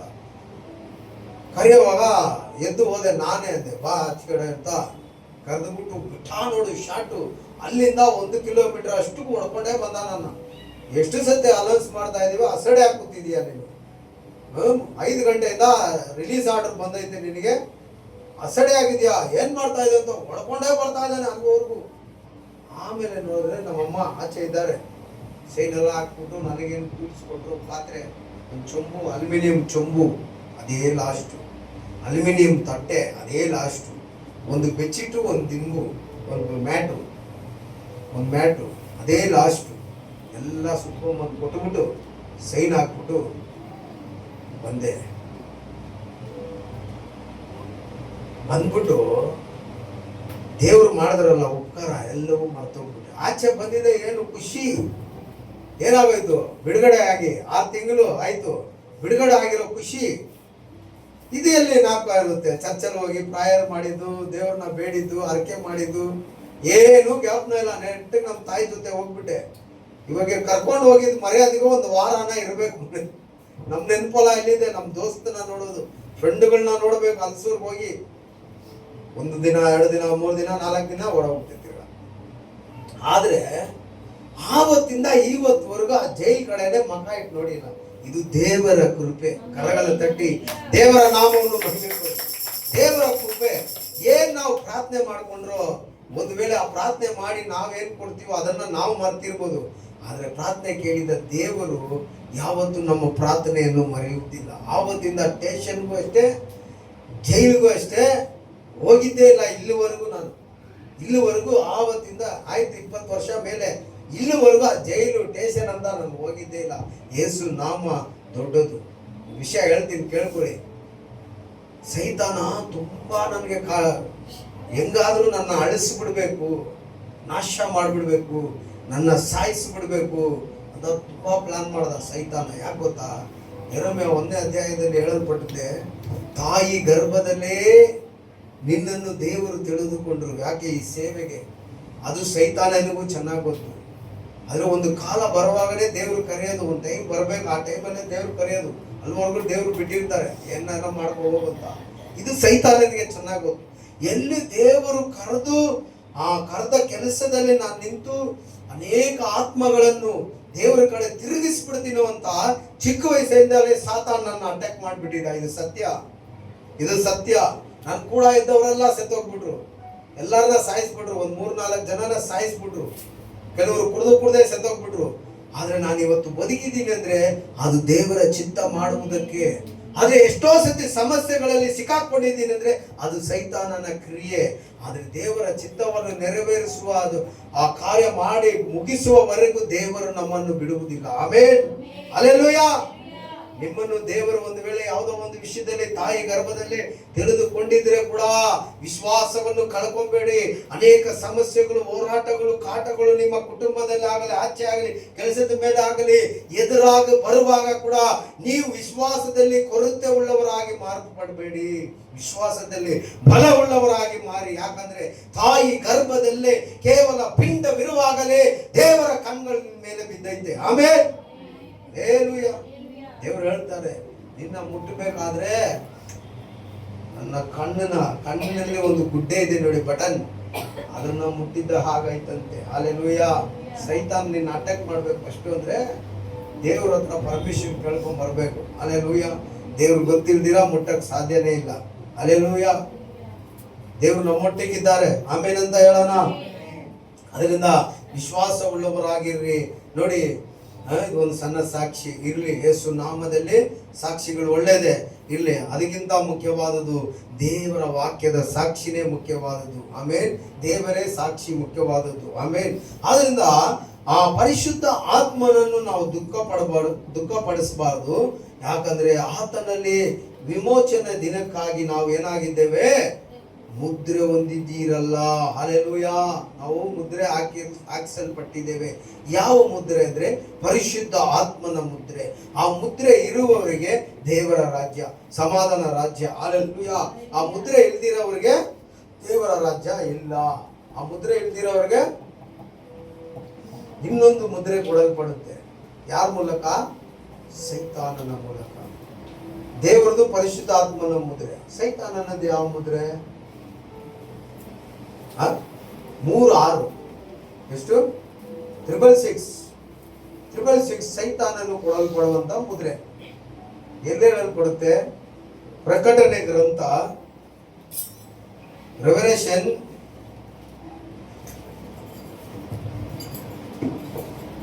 6.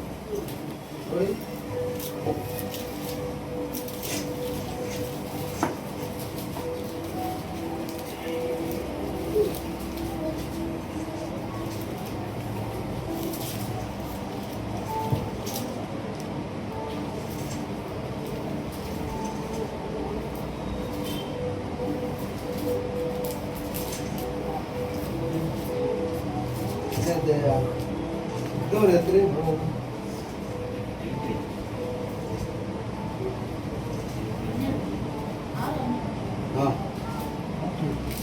ಆರು ಆಗಿಲ್ಲ, 13.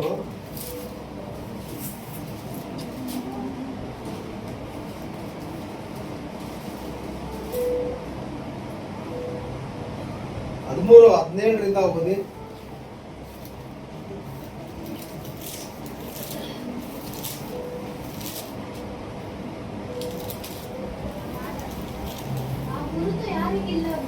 ಆ ಗುರುತು ಯಾರಿಗಿಲ್ಲವೋ ಅವರು ಕ್ರಯ ವಿಕ್ರಯಗಳನ್ನು ನಡೆಸಕೂಡದೆಂತಲೂ ಆಜ್ಞೆ ಮಾಡುತ್ತೇವೆ.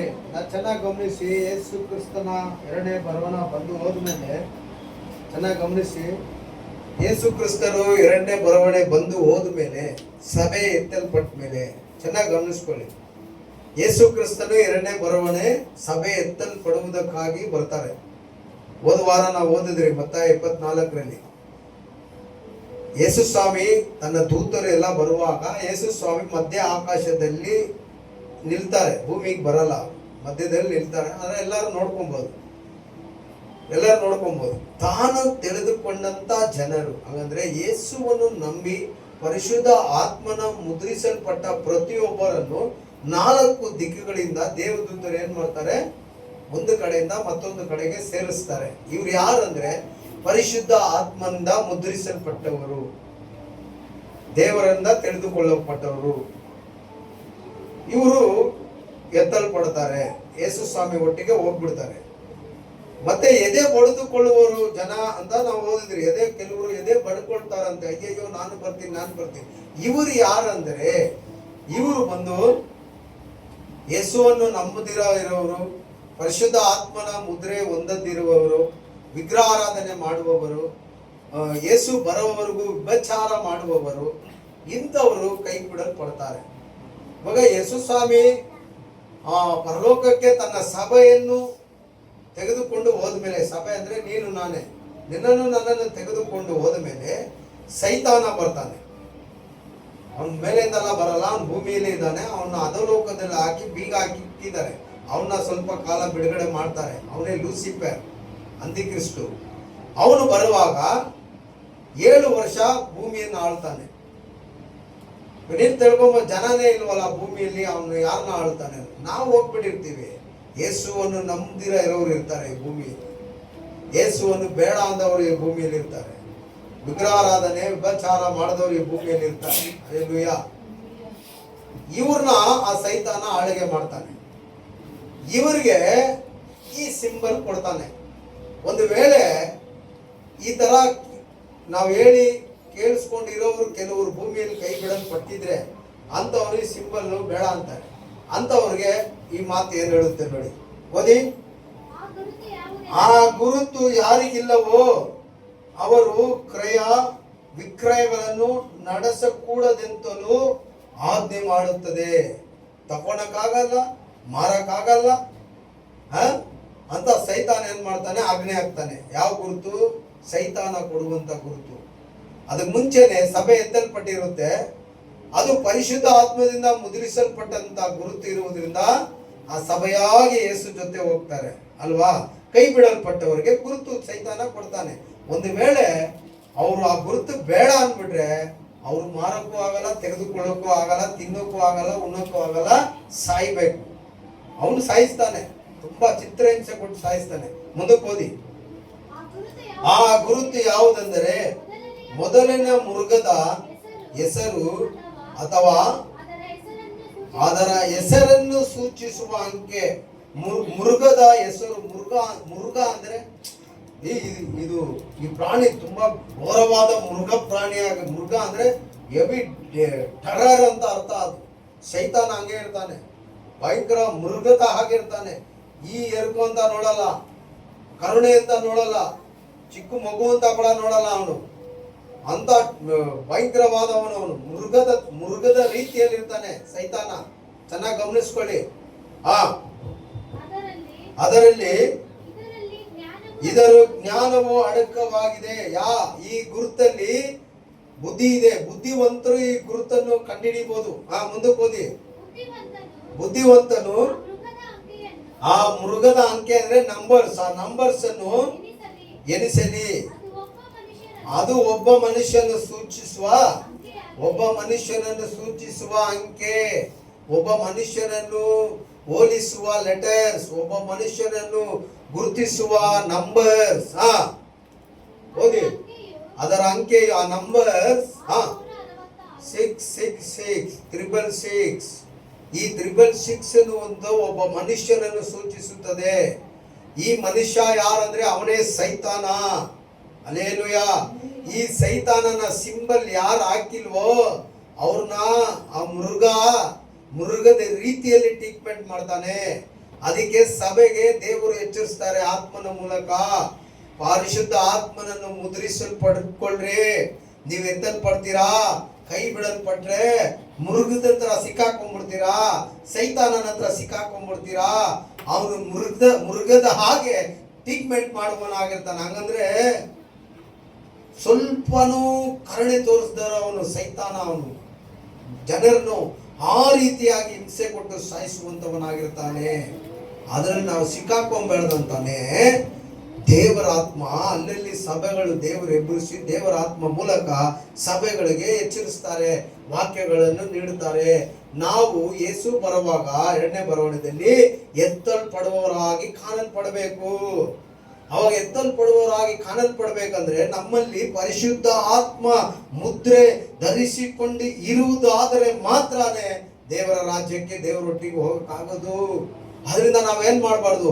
ಪರಿಶುದ್ಧ ಆತ್ಮನನ್ನು ನಾವು ದುಃಖಪಡಿಸಬಾರ್ದು. 666 ಇದು ಆಲ್ರೆಡಿ ಕೆಲಸ ಮಾಡ್ತಾ ಇದೆ. ಏನ್ ಮಾಡ್ತಾ ಇದೆ ಈ ಭೂಮಿಯಲ್ಲಿ? ಭೂಮಿಲೇ 666 ಏನಪ್ಪ ನಿನಗಿದೆ, ಆಲ್ರೆಡಿ வேலை செஞ்சிருக்குது. F1ல கூட வேலை செய்யும். அது பக்கத்துல கொஞ்சம் தூரம் இருக்கு. 966 3131 622 கொஞ்சம் தூரம் இருக்கு. பக்கத்துல இருந்தா நான் உஷாராயிடுவேன், வாங்க மாட்டேன். இந்த சிம்பிள் தானே பைபிள் சொல்லுது. பக்கத்து ஐயோ நம்மளுக்கு ஆகாது. ஆனா காலேஜ் ஸ்டூடெண்ட்ஸ் லேப்டாப் கம்ப்யூட்டர் நீங்கெல்லாம் யூஸ் பண்ணிருக்கிறீங்க. மெசேஜ் இமெயில் பண்றவங்கலாம் யூஸ் பண்றீங்க. www எந்த நம்பர்ஸ் சொல்லுது? W எந்த நம்பர்ஸ் சொல்லுதுப்பா? நம்பர்ஸ்ல W என்ன வருது? அப்ப நீ .com போடுறிய, என்ன போடுற? www.com போடுறியா இல்லையா? கம்ப்யூட்டர் ஓபன் பண்ணாலும் மெயில் அனுப்பினாலும் இமெயில் அனுப்பினாலும் போடுறியா இல்லையா? ஆல்ரெடி www யூஸ் பண்ணிருக்கிறோம். அது டைரக்டா நம்பரா வந்தா நீ யூஸ் பண்ண மாட்டே. அதுக்கு தான் அது ஸ்பெல்லிங்கா வந்துட்டுக்குது. இது ஆல்ரெடி ஆயத்தம் ஆயிட்டுக்குது. இது பேதுரு புஸ்தகத்துல சொல்லுச்சு, உங்க அந்த சைத்தான் ஆல்ரெடி வந்துட்டுக்கிறான், அவனுடைய வேலை நடந்துட்டு எச்சரிக்கையா இருக்கு. அல்லேலூயா, பிரைஸ் தி லார்ட். புரியுதுங்களா? இந்த www இந்த 666 இந்த அந்திகிறிஸ்து இதெல்லாம் இன்னொரு நாளைக்கு நம்ம பைபிள் ஸ்டடியில பேசுவோம். இந்த ஈஸ்டர் எல்லாம் முடிட்டோம், ஒரு நாள் பைபிள் ஸ்டடி ஸ்டார்ட் பண்ணலாம். அந்த பைபிள் ஸ்டடியில இந்த 666 அந்திகிறிஸ்து யாரு, அவன் எப்படி இருந்தான், எதுக்காக வர போறான், கர்த்தர் வருகையில் என்ன நடக்குது, இதை நம்ம பார்க்கலாம். ஆனா இன்னைக்கு நம்மளுக்கு மெசேஜுங்கிறதுனால கொஞ்சம் முன்னாடி போயிடுவோம். அதனால நாம் அந்த பிசாசின் முதிரையை தரித்து கொள்ளாதபடிக்கு நாம் கிறிஸ்துவின் ஆவின் முதிரையை தரித்து கொண்டவர்களாக இந்த பூமியில காணப்படுவதனால அதனால என்ன வரும்? தேவனுடைய ராஜ்யத்துக்கு போறவர்களாக காண்போம். ஆமென். இல்லைன்னா கைவிடப்படுகிறோம்.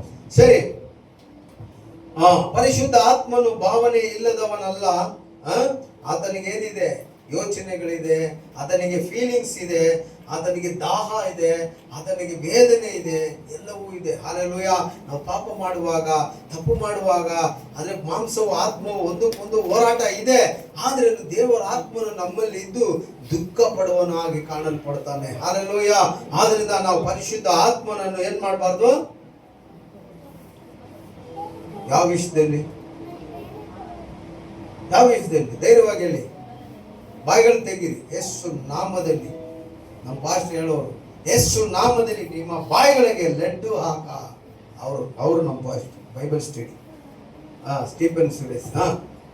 ಪರಿಶುದ್ಧ ಆತ್ಮನನ್ನು ಯಾವ ವಿಷಯದಲ್ಲಿ ನಾವು ದುಃಖ ಪಡಿಸಬಾರ್ದು.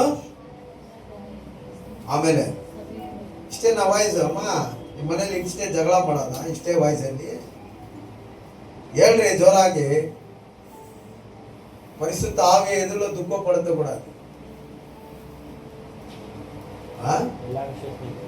ಎಲ್ಲ ವಿಷಯನ ಅದೇನಿಗೆ ತಿಳಿಯೋ ಏನ್ರಿ? ದೇವರನ್ನ ಯಾವತ್ತು ಸ್ತುತಿಸುವುದರಲ್ಲಿ, ಸ್ತೋತ್ರ ಮಾಡುವುದರಲ್ಲಿ, ಆರಾಧನೆ ಮಾಡುವುದರಲ್ಲಿ, ಪ್ರಾರ್ಥನೆ ಮಾಡುವುದರಲ್ಲಿ ನಾವು ಆತನನ್ನು ನಂದಿಸುವುದಾದರೆ ಆತನು ದುಃಖ ಪಡುವ ದೇವರ ಕಾಣಲ್ಪಡ್ತಾನೆ. ಆಮೇಲೆ ದಾವೀದ ಹೇಳಿದಾಗೆ ಎಡ ಬಿಡದೆ ಸ್ತೋತ್ರ ಮಾಡಿ ಯಾವಾಗಲೂ ಆತನ ಸ್ತುತಿ ಸ್ತೋತ್ರವು ನನ್ನ ಬಾಯಲ್ಲಿ ಇರುವುದು. ಹಾಗೆ ನೀನು ಇರುವುದಾದ್ರೆ ಆ ಮೊಬೈಲ್ ಹೇಗೆ ಸ್ವಿಚ್ ಆಫ್ ಆಗಲ್ವೋ, ಆ ಬ್ಯಾಟ್ರಿ ಯಾವಾಗಲೂ ಲೋಡಲ್ಲಿ ಇದ್ರೆ ಆ ಮೊಬೈಲ್ ಹೇಗೆ ವರ್ಕ್ ಆಗುತ್ತೋ, ಅದೇ ರೀತಿ ನಿನ್ನ ಹೃದಯದಲ್ಲಿ ನಿನ್ನಲ್ಲಿರುವ ಪರಿಶುದ್ಧ ಆತ್ಮನನ್ನು ನೀನು ಪ್ರೇರಿಸುವಾಗ, ಒಂದೊಂದು ದಿನವೂ ಆತನನ್ನು ನೀನು ಉತ್ಸಾಹಪಡಿಸುವಾಗ, ಆಫ್ಟರ್ ಆಲ್ ಆ ಮೊಬೈಲ್ ನಮ್ಗೆ ಅಷ್ಟು ಕೆಲಸ ಕೊಟ್ಟು ಅಷ್ಟು ಯೂಸ್ಫುಲ್ ಆಗುವಾಗ ದೇವರ ಆತ್ಮ ಎಷ್ಟು ನಮ್ಮನ್ನು ಕಾರ್ಯ ಮಾಡಿಸಲ್ವಲ್ಲ ಅಲ್ವಾ? ಆಮೇಲೆ ಅರ್ಥ ಮಾಡ್ಕೊಳ್ಳಿ. ಯೋವಾನ 14:16 ಓದ್ಬೇಡ್ರಿ, ಅಲ್ಲಿ ಹೇಳಲ್ಪಡ್ತು, ಆ ಪರಿಶುದ್ಧ ಆತ್ಮನನ್ನು ನಾನು ಕಳಿಸಿಕೊಡ್ತಾನೆ. ಆ ಆತ್ಮನು ಯಾರು ಅಂತ ನೋಡಿದ್ರೆ ಆತನು ನಿನಗೆ ಸಹಾಯ ಮಾಡುವಂತರಾಗಿರ್ತಾರೆ. ಆತ್ಮ ಕೊಡಲ್ಪಟ್ಟಿದ್ದು ಯಾತಕ್ಕಂದ್ರೆ ಬಂದು ಸುಮ್ಮನೆ ನಮ್ಮಲ್ಲಿ ಕುತ್ಕೊಳ್ಳೋಕಲ್ಲ, ಸುಮ್ಮನೆ ನಮ್ಮಲ್ಲಿ ಇರೋಕಲ್ಲ. ಪರಿಶುದ್ಧ ಆತ್ಮನು ಯೇಸು ಸ್ವಾಮಿ ಕಳಿಸಿಕೊಟ್ಟಿದ್ದು. ಹಲ್ಲೆಲೂಯಾ. ಕ್ರಿಸ್ತನ ಆತ್ಮನನ್ನು ತಂದೆಯಾದ ದೇವರು ಕಳಿಸಿಕೊಟ್ಟಿದ್ದು ಸುಮ್ಮನೆ ಬಂದು ನಮ್ಮಲ್ಲಿ ಕುಳಿತುಕೊಳ್ಳೋಕಲ್ಲ, ನಮಗೆ ಸಹಾಯ ಮಾಡಕ್ಕೆ. ಹಲ್ಲೆಲೂಯಾ. ನಮಗೆ ಏನ್ ಮಾಡಕ್ಕೆ? ಸಹಾಯ ಮಾಡಕ್ಕೆ. ಒಂದು ಕಲ್ಲನ್ನು ಹೊರ್ತೀಯ, ಯಾವುದೋ ಒಂದು ಭಾರವನ್ನು ಹೊರುವಾಗ ನಿನ್ ಕೈಯಲ್ಲಿ ಆಗಲ್ಲ, ಆದ್ರೆ ನೀನ್ ಏನ್ ಮಾಡ್ಬಿಡ್ತಿರ್ತೀಯ? ಎತ್ತು ಬಿಟ್ಟಿರ್ತೀಯ. ಆದ್ರೆ ಅದು ನೀನಲ್ಲ, ನಿನಗೆ ಸಹಾಯಕನಾಗಿರುವಂತ ಪರಿಶುದ್ಧ ಆತ್ಮ ನಿನಗೆ ಸಹಾಯ ಮಾಡಿರ್ತಾರೆ. ಆಮೇಲೆ ಎಲ್ಲೋ ಒಂದು ಕಡೆ ಹೋಗ್ಬೇಕು, ಆಗುತ್ತೋ ಇಲ್ವೋ ಅಯ್ಯೋ ಇಲ್ಲ ನಡೀತದೋ ಇಲ್ವೋ, ಇವತ್ತು ಸಿಗ್ಬೇಕು ಅಂತ ಹೋಗ್ತೀಯ, ಹೋಗುವ ಸ್ಥಳದಲ್ಲಿ ನಿನಗೆ ಸಿಕ್ಕಿಬಿಡ್ತದೆ. ಅಯ್ಯೋ ಸಿಕ್ಕಲ್ಲ ಅಂತ ಹೇಳ್ಕೊಂಡೆ ಸಿಕ್ಕಿಬಿಡ್ತಲ್ಲ ಅಂತ ನೀನು ಯೋಚನೆ ಮಾಡ್ತೀಯ. ಆದ್ರೆ ನಿನ್ನಿಂದ ಅದು ಸಿಕ್ಕಿಲ್ಲ, ನಿನ್ನಲ್ಲಿದ್ದಂತ ಪರಿಶುದ್ಧ ಆತ್ಮನ ಸಹಾಯದಿಂದ ಅದು ನಿನಗೆ ಸಿಕ್ಕೈತೆ. ಯಾಕೆ ಗೊತ್ತಾ? ನೀನು ಏನು ಪ್ರಾರ್ಥನೆ ಮಾಡ್ಬೇಕಂತ ನಿನಗೆ ಗೊತ್ತಿಲ್ಲ, ಆದ್ರಿಂದ ಪರಿಶುದ್ಧ ಆತ್ಮನೇ ನಿನಗಾಗಿ ಪ್ರಾರ್ಥಿಸುವವರಾಗಿರ್ತಾರೆ. ಆಮೇಲೆ ಹಲ್ಲೆಲೂಯಾ. ನಮಗೆ ಪ್ರಾರ್ಥನೆ ಮಾಡಕ್ ಗೊತ್ತಿಲ್ಲ ರೀ, ನಾವು ಏನೋ ಒಂದು ಪ್ರಾರ್ಥನೆ ಮಾಡ್ಬಿಟ್ಟು ಏನೋ ಒಂದು ಕೇಳ್ಬಿಟ್ಟು ಸುಮ್ಮನೆ ಆಗ್ಬಿಡ್ತೀವಿ. ನಿನಗೆ ಹೇಗೆ ಪ್ರಾರ್ಥನೆ ಮಾಡಕ್ ಬರಲ್ಲ ಅಂತ ದೇವ್ರಿಗೆ ಚೆನ್ನಾಗಿ ಗೊತ್ತು. ಅದಕ್ಕೆ ಆ ಸಹಾಯಕನನ್ನು ನಮ್ಮಲ್ಲಿ ಇಟ್ಟಿರುವುದರಿಂದ ಪರಿಶುದ್ಧ ಆತ್ಮನೇ ನಮಗಾಗಿ ಪ್ರಾರ್ಥಿಸಿ ಬೇಡುವರಾಗಿರ್ತಾರೆ. ಆಮೇಲೆ ರೋಮನ್ ಪುಸ್ತಕದಲ್ಲಿ ಹೇಳಲ್ಪಟ್ಟಿದೆ, ಆ ಸಹಾಯಕನೆಂದರೆ ಬೇರೆ ಯಾರು? ಒಂದು ವ್ಯಕ್ತಿ ಅಲ್ಲ, ನಿಮಗೆ ಒಳ್ಳೆಯದು ಕೆಟ್ಟದು ಎಂಬ ಭಾವನೆಯನ್ನು ತೋರಿಸುವ ಒಂದು ವ್ಯಕ್ತಿಯಾಗಿರ್ತಾರೆ ಅವರು. ಒಂದು ವ್ಯಕ್ತಿ ಅಂತ ಹೇಳ್ಬೋದು.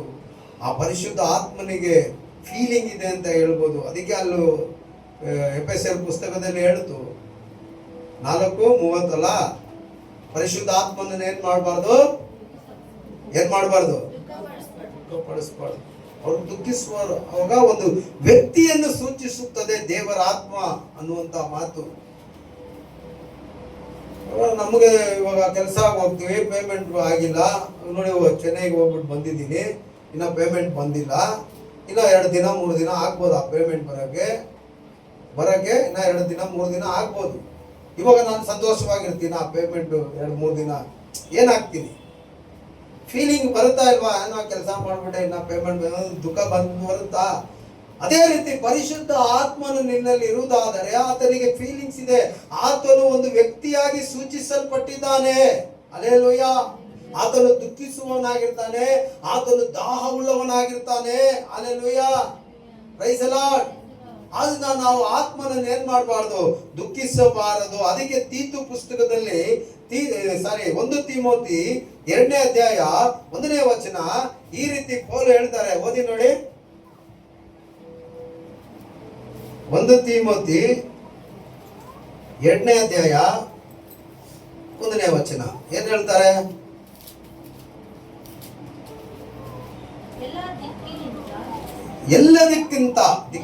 ಎಲ್ಲದಕ್ಕಿಂತ ಮೊದಲು ಮನುಷ್ಯರೆಲ್ಲರಿಗೋಸ್ಕರ ದೇವರಿಗೆ ವಿಜ್ಞಾಪನೆಗಳನ್ನು, ಪ್ರಾರ್ಥನೆಗಳನ್ನು, ಮನವಿಗಳನ್ನು, ಕೃತಜ್ಞನ ಸ್ತುತಿಗಳನ್ನು ಮಾಡಬೇಕೆಂದು ಬೋಧಿಸುತ್ತೇನೆ. ಅವಾಗ ನಿನ್ನಲ್ಲಿ ಪರಿಶುದ್ಧ ಆತ್ಮನು ಇರುವುದಾದರೆ, ನಾವೇನ್ ಮಾಡ್ಬೇಕಂತೆ? ಎಲ್ಲಾ ಮನುಷ್ಯರಿಗೋಸ್ಕರ. ಎಲ್ಲಾ ಮನುಷ್ಯ ಅಂದ್ರೆ ನನಗೆ ಗೊತ್ತಿರೋರು ಮಾತ್ರನಾ? ಇಲ್ಲ ನನ್ನ ಅಣ್ಣ, ಇವ್ರು ನನ್ನ ತಂಗಿ, ಇಲ್ಲ ನನ್ನ ಹೆಂಡತಿ, ನನ್ನ ಮಗು, ಇವ್ರಿಗೋಸ್ಕರನಾ? ಹಲ್ಲೆಲೂಯಾ. ಎಲ್ಲಾ ಮನುಷ್ಯರಂದ್ರೆ ಈ ಲೋಕದಲ್ಲಿ ನನಗೆ ಅನ್ಯಾಯ ಮಾಡಿದವನಾಗಿರಲಿ, ನನ್ನನ್ನು ಏಮಾರಿಸಿದವನಾಗಿರಲಿ, ನನ್ನನ್ನು ದುಃಖಪಡಿಸಿದವನಾಗಿರಲಿ, ಯಾರೇ ಇರಲಿ. ಇವಾಗ ಈ ಚರ್ಚ್ ಪ್ರಾರ್ಥನೆ ನಡೀತಾ ಇರ್ತದೆ, ಆರಾಧನೆ ನಡೀತಾ, ಅಕ್ಕಪಕ್ಕಲ ಸಮಸ್ಯೆಗಳು, ಅವ್ರು ಬೇರೆ ಮತದವರು, ಬೇರೆ ಕುಲದವರು ಇರಲಿ, ಅವರಿಗೆ ಸುರ ಕೂಡ ನಾವೇನ್ ಮಾಡ್ಬೇಕಂತೆ? ದೇವರಿಗೆ ವಿಜ್ಞಾಪನೆಗಳನ್ನು, ಪ್ರಾರ್ಥನೆ, ವಿಜ್ಞಾಪನೆ ಅಂದ್ರೆ ಪ್ರಾರ್ಥನೆ ಅಂದ್ರೆ ಮನವಿ ಅಂದ್ರೆ ಏನು? ಕೃತಜ್ಞನ ಸ್ತುತಿಗಳು ಅಂದ್ರೆ ಏನು? ಆಮೇಲೆ ಹಲ್ಲೆಲೂಯಾ. ಪೌಲ್ ಇಲ್ಲಿ ಇದೇ ಅಧ್ಯಾಯನ, ಇದೇ ಮಾತನ್ನು ಫಿಲಿಪಿಯರಲ್ಲಿ ನಾವು ನೋಡ್ತೇವೆ. 4ನೇ ಅಧ್ಯಾಯದಲ್ಲಿ ಫಸ್ಟ್ ಕೃತಜ್ಞನ ಸ್ತುತಿಗಳನ್ನು, ಪ್ರಾರ್ಥನೆ, ವಿಜ್ಞಾಪನೆಗಳನ್ನು ಮಾಡಿ ಅಂತ ಪೌಲ್ ಹೇಳಿದ್ದಾರೆ. ಇಲ್ಲಿ ಸ್ವಲ್ಪ ಡಿಫರೆಂಟ್ ಇದೆ. ವಾಕ್ಯ ಹಿಂದೆ ಮುಂದೆ ಇದೆ. ಹಿಂದೆ ಮುಂದೆ ಅಂದ್ರೆ ಇಲ್ಲಿ ಏನ್ ಹೇಳುತ್ತೆ? ವಿಜ್ಞಾಪನೆ, ಪ್ರಾರ್ಥನೆ, ಮನವಿಗಳು. ಮನವಿ ಅಂದ್ರೆ ಹೆಂಡತಿ ಅಲ್ಲ, ಮನವಿ ಅಂದ್ರೆ ಒಂದು ನನಗೆ ಇದು ಬೇಕು ಅದು ಬೇಕು ಅಂತ ಒಂದು ಲೆಟರ್ ಬರೀತೀವಿ ಗೊತ್ತಾ, ಅದು ಮನವಿಗಳು ಅಂತ ಹೇಳೋದು. ತಮಿಳಲ್ಲ ಅದು ಮನವಿನ ಮನೆ ಕೊಂಡಾಟಿಗಳ, ಅದು ಮಿಸ್ಅಂಡರ್ಸ್ಟ್ಯಾಂಡಿಂಗ್ ಪಣಿಗಾದೀಗ. ಇಲ್ಲಿ ಈ ರೀತಿ ಹೇಳುತ್ತೆ. ಅಲ್ಲಿ ಫಿಲಿಪಿಯರ್ 4ನೇ ಅಧ್ಯಾಯದಲ್ಲಿ ನಾವು ನೋಡುವಾಗ ಎಲ್ಲದಕ್ಕಿಂತ ಮೊದಲು ನೀವೇನ್ ಮಾಡ್ಬೇಕಂತೆ? ದೇವರಿಗೆ ಕೃತಜ್ಞನ ಸ್ತುತಿ, ಅಂದ್ರೆ ದೇವರ ನಾಮ ಮಹಿಮೆ ಪಡಿಸಬೇಕು. ದೇವರ ನಾಮ ಮಹಿಮೆ ಹೊಂದುತ್ತಾ. ಇವಾಗ ಹಾವು ಆಡಿಸ್ತಾನೆ ನೋಡಿರ್ತೀಯ, ಫಸ್ಟ್ ಆ ಮಕ್ಕಳಿಗೆ ತೆಗೆದುಬಿಟ್ಟು ಅವ್ನು ಏನ್ ಮಾಡ್ತಾನೆ? ಪಿಪಿ ಊದ್ತಾನೆ. ಅದು ಊದ ನಾವು ಏನಪ್ಪ ಅವು வாய் திறந்து சொல்லுங்கப்பா. பார்த்தது இல்லையா? பார்க்கலன்னா இன்னைக்கு எங்கன்னா தேடின்னு போவோம், கூகுளில் சர்ச் பண்ணி மாட்டோம். சொல்லுங்க, வாய் திறந்து சொல்லுங்க. அவனுக்கு அவனுக்கு எப்படி வேணும் அப்படி அது என்ன ஆகும், மயங்கி என்ன ஆகும், டான்ஸ் ஆடும். அப்படின்னா படம் தூக்கும். படம் அது ஊதத்தான் அது படம் தூக்கும். இல்லைன்னா அது அப்படியே தான் மடங்கி கிடக்கும், சைலண்டா இருக்கும். அது ஊத அப்படியே மயங்கி அது என்ன பண்ணிடும், ஆட ஸ்டார்ட் ஆயிடும். அல்லேலூயா. இதுக்கு நான் கர்த்தரை ஒப்பிட்டு பேச எனக்கு விருப்பம் இல்லை. உங்களுக்கு எக்ஸாம்பிள் நான் கொடுக்கத்தான் அதை எடுத்தேன். சர்ப்பம் ஒன்றும் பிசாசு இல்லை, அது கூட ஒரு நல்ல நேஷனல் என்ன சொல்லலாம், புழுதான் சொல்லலாம், பூச்சி தான் சொல்லலாம், இல்லைன்னா மிருகத்தான் சொல்லலாம். இருக்கட்டும், அது படிக்கும் போது நல்லா தான் இருந்துச்சு. பிசாசு வேலை பண்ணிட்டு போயிடுச்சு, அது நம்மளுக்கு தேவையில்லை. எப்படி அவன் ஆட்டும் போது அது மயங்குதோ அதே போல நீ துதி ஸ்தோத்திர பலிகளை கர்த்தருக்கு நீ இட்டும் போது தேவன் உன் துதி ஸ்தோத்திர பலிகளை அவர் மயங்குவார், சந்தோஷப்படுவார், உற்சாகப்படுவார். அப்புறமா நீ என்ன பண்ணும், விண்ணப்பிக்கணும். ஆண்டவரே, எல்லா ஜனங்களுக்காக விண்ணப்பிக்கணும். ஆண்டவரே, கண்ணு முன்னாடியே ஒருத்தர் கஞ்சாச்சி சாரம், கண்ணு முன்னாடியே ஒருத்தர் தண்ணியை சாரம், கண்ணு முன்னாடியே இவங்க, கண்ணு முன்னாடியே அவங்க, கண்ணு முன்னாடியே பாஸ்டர் கூட இப்படியே தாக்குறாரு. ஆண்டவரே அன்று நீ என்ன பண்ணும், ஜபிக்க ஆரம்பிக்கணும். ஃபர்ஸ்ட் கர்த்தர் நாமத்தை மகிமைப்படுத்தணும். ரெண்டாவது விண்ணப்பங்கள். அந்த விண்ணப்பத்துல நீங்கள் என்ன செய்யணும், அதுதான் ஜபம். விண்ணப்பிக்க ஜபம். அப்படின்னா கர்த்தர் இடத்துல பேச ஆரம்பிக்கணும். அல்லேலூயா. முட்டி போட்டணும், உக்காந்துணும். 5-6 விதமான ஜபங்கோ ஒரு மனுஷன் செய்யலாம். முட்டி போட்டு செய்யலாம், அப்படியே படுத்து குப்புற படுத்து செய்யலாம், நின்று கரங்களை தூக்கி செய்யலாம், கண்களை வானத்தை நோக்கி செய்யலாம். எல்லாம் பைபிள்ல இருக்கிற ஜபம் தான். அல்லேலூயா. எப்படி வேணாலும் நீ ஜபிக்கலாம். யாருக்காகனா எல்லா மனுஷர்களுக்காக, எல்லாருக்காக. இயேசு கூட வந்தது எல்லாருக்காக. அல்லேலூயா. தேவன் சொன்னார் யோவான் 3:16 இந்த உலகத்தின் ஜனங்கள் மேல அன்பை கூர்ந்து தன்னுடைய ஒரே பேரான குமாரனை இயேசுவை இந்த உலகத்துக்கு அனுப்பினார். அவரை நம்பினவர்கள் ஒருவரும் கெட்டு போகாமல் எல்லாரும் என்ன ஆகணும், எல்லாரும், அதுல பாவிக்கிறான், குடிகாரங்கிறான், எல்லா மத சேர்ந்தவங்களும் இருக்கிறாங்க. ஆமேன். எல்லாருக்காகத்தான் அவர் கல்வாரி சிலுவையில தன்னுடைய ஜீவனை கொடுத்தார். ஆமேன். அல்லேலூயா. அப்போ பரிசுத்த ஆவி உனக்குள்ள இருக்கிறார் அப்படின்னா, பரிசுத்த ஆவியானவருடைய முத்திரை உன் மேல போடப்பட்டிருக்கிறது என்று நீ விசுவாசித்தா நீ என்ன பண்ணும், தேவனுடைய நாமத்தை மகிமைப்படுத்தி இரண்டாவது விண்ணப்ப ஸ்தோத்திரத்தோட நீ ஜபிக்கணும். யாருக்காக? சபைக்காக ஜபிங்க. யார் நம்ம சபை கம்மியாக்குது, ஆளுங்க இல்லை, ரொம்பணும். ஏன் தரிசனம் நெக்ஸ்ட் அந்த டோரை கட் பண்ணிட்டு ஸ்லைடிங் டோர் போட்டு அங்க பெண்டல் போட்டு உட்காந்து தேவனை அங்க நின்று ஆராதிக்கணும். ஜனங்கள் அங்க உட்காந்து தேவனுடைய வசனத்தை கேட்கணும். இந்த தரிசனத்தோட ஓடிக்கொண்டு இருக்கிற நீங்க ஜபிங்க. வாலிப பிள்ளைகளை ஜபிங்க. ஒரு 15 நிமிஷம் நான் ஜபி, 3 மணி நான் அதெல்லாம் சொல்ல மாட்டேன், 8 மணி அதெல்லாம் சொல்ல மாட்டேன். நீ 10 நிமிஷம் ஜபிச்சாலும் ஆண்டவர் உன் ஜபத்தை கேட்கிறார். ஏன்னா ஜபிக்கிறது நீ இல்லையா, உனக்குள்ள இருக்கிற பரிசுத்த ஆவியானவர். நீ முட்டி போட்டு ஸ்டார்ட் பண்ணா போதும், கண்ணை மூடினே பரிசுத்த ஆவியானவர் ஜபிக்க ஆரம்பிச்சிருவாரு, விண்ணப்பிக்க ஆரம்பிச்சிருவாரு. நீ என்னத்துக்காக ஜபிக்கிறன்னு உனக்கு தெரியாது, வாய் திறந்துட்டா போதும், தேவ ஆவியானவர் பார்த்துக் கொள்வார். ஆமேன். ஆமேன் சொல்லுவோம். ஆமேன் சொல்லுவோம். எல்லா ஜனத்துக்காக, உன் குடும்பத்துக்காக, தகப்பனுக்காக, உன் வீட்டாருக்காக, எல்லாருக்காக ஜபிக்க ஆரம்பிங்க. ஒரு நண்பர்களுக்காக, உன் அக்கத்து பக்கத்துல இருக்கிறவங்க யார் உனக்கு தெரிஞ்சவங்க அக்கத்து பக்கத்துல பார்த்துக்கோ. அவங்க வீட்டுல என்ன கஷ்டம் பார்த்துக்கோ, அவங்க வீட்டுல என்ன குறைன்னு பார்த்துக்கோ, என்ன வியாதி பலவீனம் என்று பார்த்துக்கோ. ஜபிக்க ஆரம்பி. அல்லேலூயா. ஜபிக்க ஆரம்பி. இவன் தான் பரிசுத்த ஆவினால முத்திரை போட்ட ஒரு ವಿಶ್ವಾಸಿ. ಇವನೇ ದೇವರ ಆತ್ಮದಿಂದ ಮುದ್ರಿಸಲ್ಪಟ್ಟಂತ ಒಬ್ಬ ವಿಶ್ವಾಸಿ. ನೀ ಇನ್ನೊருத்தருக்காக ஜபிக்கலைனா நீ விசுவாசியே கிடையாது. நீ விசுவாசியே கிடையாது. நீ இன்னொருத்தருக்காக நீ ஜபிக்கிறனா நீ தான் பரிசுத்த ஆவியினால் நிரப்பப்பட்டிருக்கிற விசுவாசி, பரிசுத்த ஆவியின் முத்திரையை தரித்து கொண்ட விசுவாசி. நீ ஜபி அப்படியெல்லாம் நீ ஜபிக்கலைனா ஏதோ வந்தோ போனோம் அப்படி இருந்தேனா அந்த தேவ ஆவியை நீ துக்கப்படுத்துறாய். தேவ ஆவியை நீ என்ன பண்ற, துக்கப்படுத்துற. அதனால போல் அழகா சொல்றாரு பாருங்க, ಇதான் ಪುಣ್ಯಗಳನ್ನು ಪ್ರಾರ್ಥನೆಗಳನ್ನು ಮನವಿಗಳನ್ನು ತಂದನ ಸ್ತುತಿ ಮಾಡಬೇಕೆಂದು ಬೋಧಿಸುತ್ತೇನೆ. ನಮಗೆ ಸುಖ ಸಮಾಧಾನಗಳು ಉಂಟಾಗಿ ನಾವು ಪೂರ್ಣ ಭಕ್ತಿಯಿಂದಲೂ ಗೌರವದಿಂದಲೂ ಕಾಲಾಕ್ಷ ಮಾಡುವಂತೆ ಅರಸುಗಳಿಗಾಗಿ ಎಲ್ಲ ಅಧಿಕಾರಿಗಳಿಗಾಗಿ ವಿಜ್ಞಾಪನೆಗಳನ್ನು ಮಾಡಬೇಕು. பாருங்க, அதிகாரி. இன்னைக்கு நம்ம தேசம் சீர்கட்டு போயிருக்கிறது. இன்னும் கொஞ்ச நாள்ல சிலிண்டர் இல்ல, அடுப்புக்கு தான் போகணும், இல்ல கரண்ட்டுக்கு தான் போகணும். கரண்ட்ல எல்லாம் சமைச்சு சாப்பிட்டா போடு, இருக்கிற ஆயுசும் போயிடும். சிலிண்டர் இல்ல, விலைவாசிகள் ஜாஸ்தி ஆயினே போகுது. இப்போ அந்த தேசத்துல எல்லாம் யுத்தம் நடந்துருக்குது. Israel, Iran, America. ஒரு தேசத்துக்காரன் 4-5 தேசத்துக்கு பாம்பு போட்டுங்கிறான். அவ்வளோ தப்பு தைரியமா. இப்போ அங்க இருந்து பாம் ஆயில், எண்ணெய் இதெல்லாம் உள்ள வராது இந்தியாவுக்கு. எல்லாம் அட்டாக்கு ஈரான்ல இருந்து தான் வரணும். எல்லாம் போயிடுச்சு. இப்போ வர வர விலை ஏறினே போகுது. சம்பாதிக்கிறது பத்த மாட்டேங்குது, சரியா வேலைங்க இல்லை.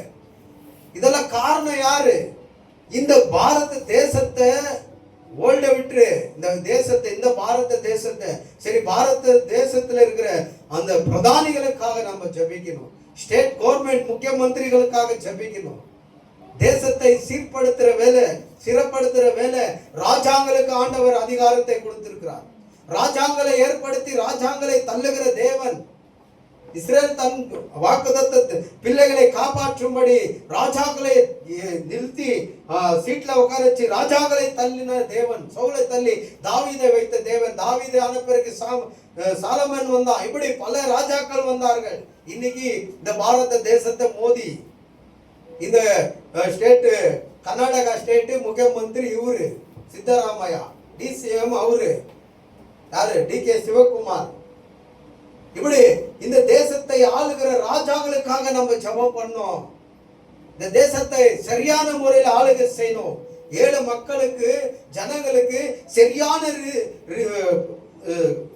சரியான விதத்துல அரசாங்கத்திலிருந்து என்ன கவர்மெண்ட் கொடுக்குதோ அதெல்லாம் வந்து சேரணும். பிபிஎம்பி, கார்பரேஷன் இதெல்லாம் பார்க்கும்போது அங்கங்க நோண்டி நோண்டி வச்சிருக்கிறான். இப்போ எதனா மழை பூச்சிக்கிச்சுன்னா நடக்க முடியாது ரோட்டுக்குள்ள. இதெல்லாம் வெயில் டைம்ல செய்யறது, இந்த டைம்ல தான் செய்வாங்க. மழை வரும்போது ஏன் தெரியுமா? காசு பார்க்கணும். நல்லா இருக்கிற முறையை ஓடிக்க இது காசு எதனா பண்ணிக்கிட்டோம். ஆனா ஜனங்களுக்கு என்ன செய்யணும், தேசத்துக்கு என்ன செய்யணும், அது சரியான முறையில செய்யணும். அப்ப அவர்கள் சரியான முறையில செய்யணும் இருந்தா அது நம்ம கையில தான் இருக்குது. ஏன்னா வேதம் என்ன சொல்லுது? அதிகாரிகளுக்காகவும் படிங்க ಓದ್ರಿ, ಅರಸುಗಳಿಗಾಗಿಯೂ ಎಲ್ಲ ಅಧಿಕಾರಿಗಳಿಗಾಗಿಯೂ ವಿಜ್ಞಾಪನೆ ಮಾಡಬೇಕು. ಲಂಚಂಗ வாங்கி ஜனங்களை நடுத்தெருவில் கண்ணீர் வேதனையில் விட்டு எல்லாம் தற்கொலை பண்ணி சாவுறாங்க, நரகத்துக்கு போயிருக்கிறாங்க. காரணம் அரசாங்கம், கவர்மெண்ட். இவங்களுக்காக ஜபிக்கணும் ஐயா. அல்லேலூயா. ಇವ್ರಿಗಳಿಗಾಗಿ ನಾವು ಪ್ರಾರ್ಥನೆ ಮಾಡಬೇಕು. ಇವತ್ತೊಂದು ತೀರ್ಮಾನ ಮಾಡ್ತೀರಾ ಇಲ್ವಾ? ಅಯ್ಯೋ ಹೋಗಯ್ಯ, ಕೈಮಾ ಉಂಡೆ ಸಾರು ಮಾಡೋಕ್ಕೆ ಟೈಮ್ ಆಗ್ಬಿಡ್ತದೆ, ಬಟ್ಟೆ ಒಗೆಯೋಕ್ಕೆ ಬೆನ್ನು ಬಂದ್ಬಿಡ್ತದೆ, ವಾಷಿಂಗ್ ಮಿಷಿನ್ ಬಂದ್ಬಿಡೈತೆ, ಟಿವಿ ನೋಡೋಕ್ಕೆ ಟೈಮ್ ಇಲ್ಲ. ಹಿಂದೆ ಪ್ರಾರ್ಥನೆ ಮಾಡಿ 5 ನಿಮಿಷನೋ 10 ನಿಮಿಷನೋ ಇಲ್ಲ, ನಿನ್ನ ಕೈಯಲ್ಲಿ ಆದ್ರೆ ಅರ್ಧ ಗಂಟೆ ಇಲ್ಲ 1 ಗಂಟೆ, ಅದು ನಿನ್ನ ಶಕ್ತಿ ಮೀರಿ ಬಾಯಿ ತೆಗಿ. ದೇವರ ಆತ್ಮ ನಿನ್ನಲ್ಲಿದ್ದಾರೆ, ಆತನನ್ನು ದುಃಖ ಪಡಿಸ್ಬೇಡ, ಹಾಗೆ ಮಲಗಿಸ್ಬಿಡ್ಬೇಡ, ಆತನಿಗೆ ಕೆಲಸ ಕೊಡು. ನಿನ್ ಬಾಯಿ ತೆಗೆಯುವಾಗ ಆಟೋಮೆಟಿಕ್ ಆಗಿ ಪರಿಶುದ್ಧ ಆತ್ಮ ನಿನ್ ಬಾಯಿಗೆ ಕನೆಕ್ಟ್ ಆಗಿ ದೇವರ ಹತ್ರ ವಿಜ್ಞಾಪನೆ ಕಳಿಸ್ತಾನೆ ಇರ್ತಾರೆ. ಹಲ್ಲೆಲೂಯಾ. ಅವಾಗ ಒಬ್ಬ ಆತ್ಮೀಯ ಜೀವಿತದಲ್ಲಿ, ಆತ್ಮದ ಸ್ಥಿತಿಯಲ್ಲಿ ಇರುವ ವಿಶ್ವಾಸಿ ಹೀಗೆ ಬದುಕಬೇಕು. ಹೇಗೆ?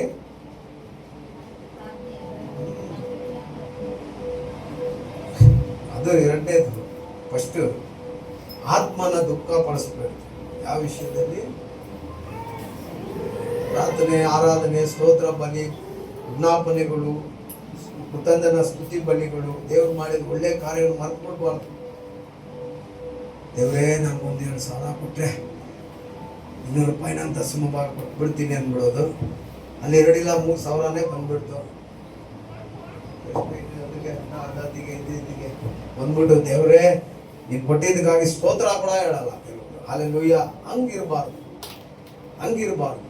ದೇವರು ಮಾಡಿದ ಒಳ್ಳೆ ಕಾರ್ಯಗಳಿಗಾಗಿ ನೀನು ಕೃತಜ್ಞನ ಉಳ್ಳವನಾಗಿ, அப்படினா நன்றி உள்ளவனா நீ கர்த்தருடைய சமூகத்துல காண வேண்டும். ஹல்லேலூயா, ಪ್ರೈಸ್ ದಿ ಲಾರ್ಡ್. ಆದ್ದರಿಂದ ಪೌಲನು ಹೇಳಿದ ಪ್ರಕಾರ ನಾವು ಹೇಗಿರ್ಬೇಕಂತೆ? ಎಲ್ಲರಿಗೋಸ್ಕರ ಪ್ರಾರ್ಥಿಸುವವರಾಗಿ ಕಾಣಬೇಕು. ಅದೇ ಪೌಲನು ಹೇಳಿರುವ ಪ್ರಕಾರ ಪರಿಶುದ್ಧ ಆತ್ಮನನ್ನು ನಾವು ನಿಂದಿಸುವವರಾಗಿ ಕಾಣಲ್ಪಡಬಾರದು. ಪರಿಶುದ್ಧ ಆತ್ಮವನ್ನು ನಾವು ಮುದ್ರಿಸಲ್ಪಟ್ಟವರಾಗಿ ಕಾಣಲ್ಪಡಬೇಕು. Hallelujah, praise the Lord. ಪರಿಶುದ್ಧ ಆತ್ಮ ಇರುವವರು ಒಂದು ಆಮೇಲೆ ಹೇಳೋಣ, ಹಲ್ಲೆಲೂಯಾ ಹೇಳೋಣ. ಹಾಗೇ ಎದ್ದು ನಿಂತ್ಕೊಳ್ಳೋಣ.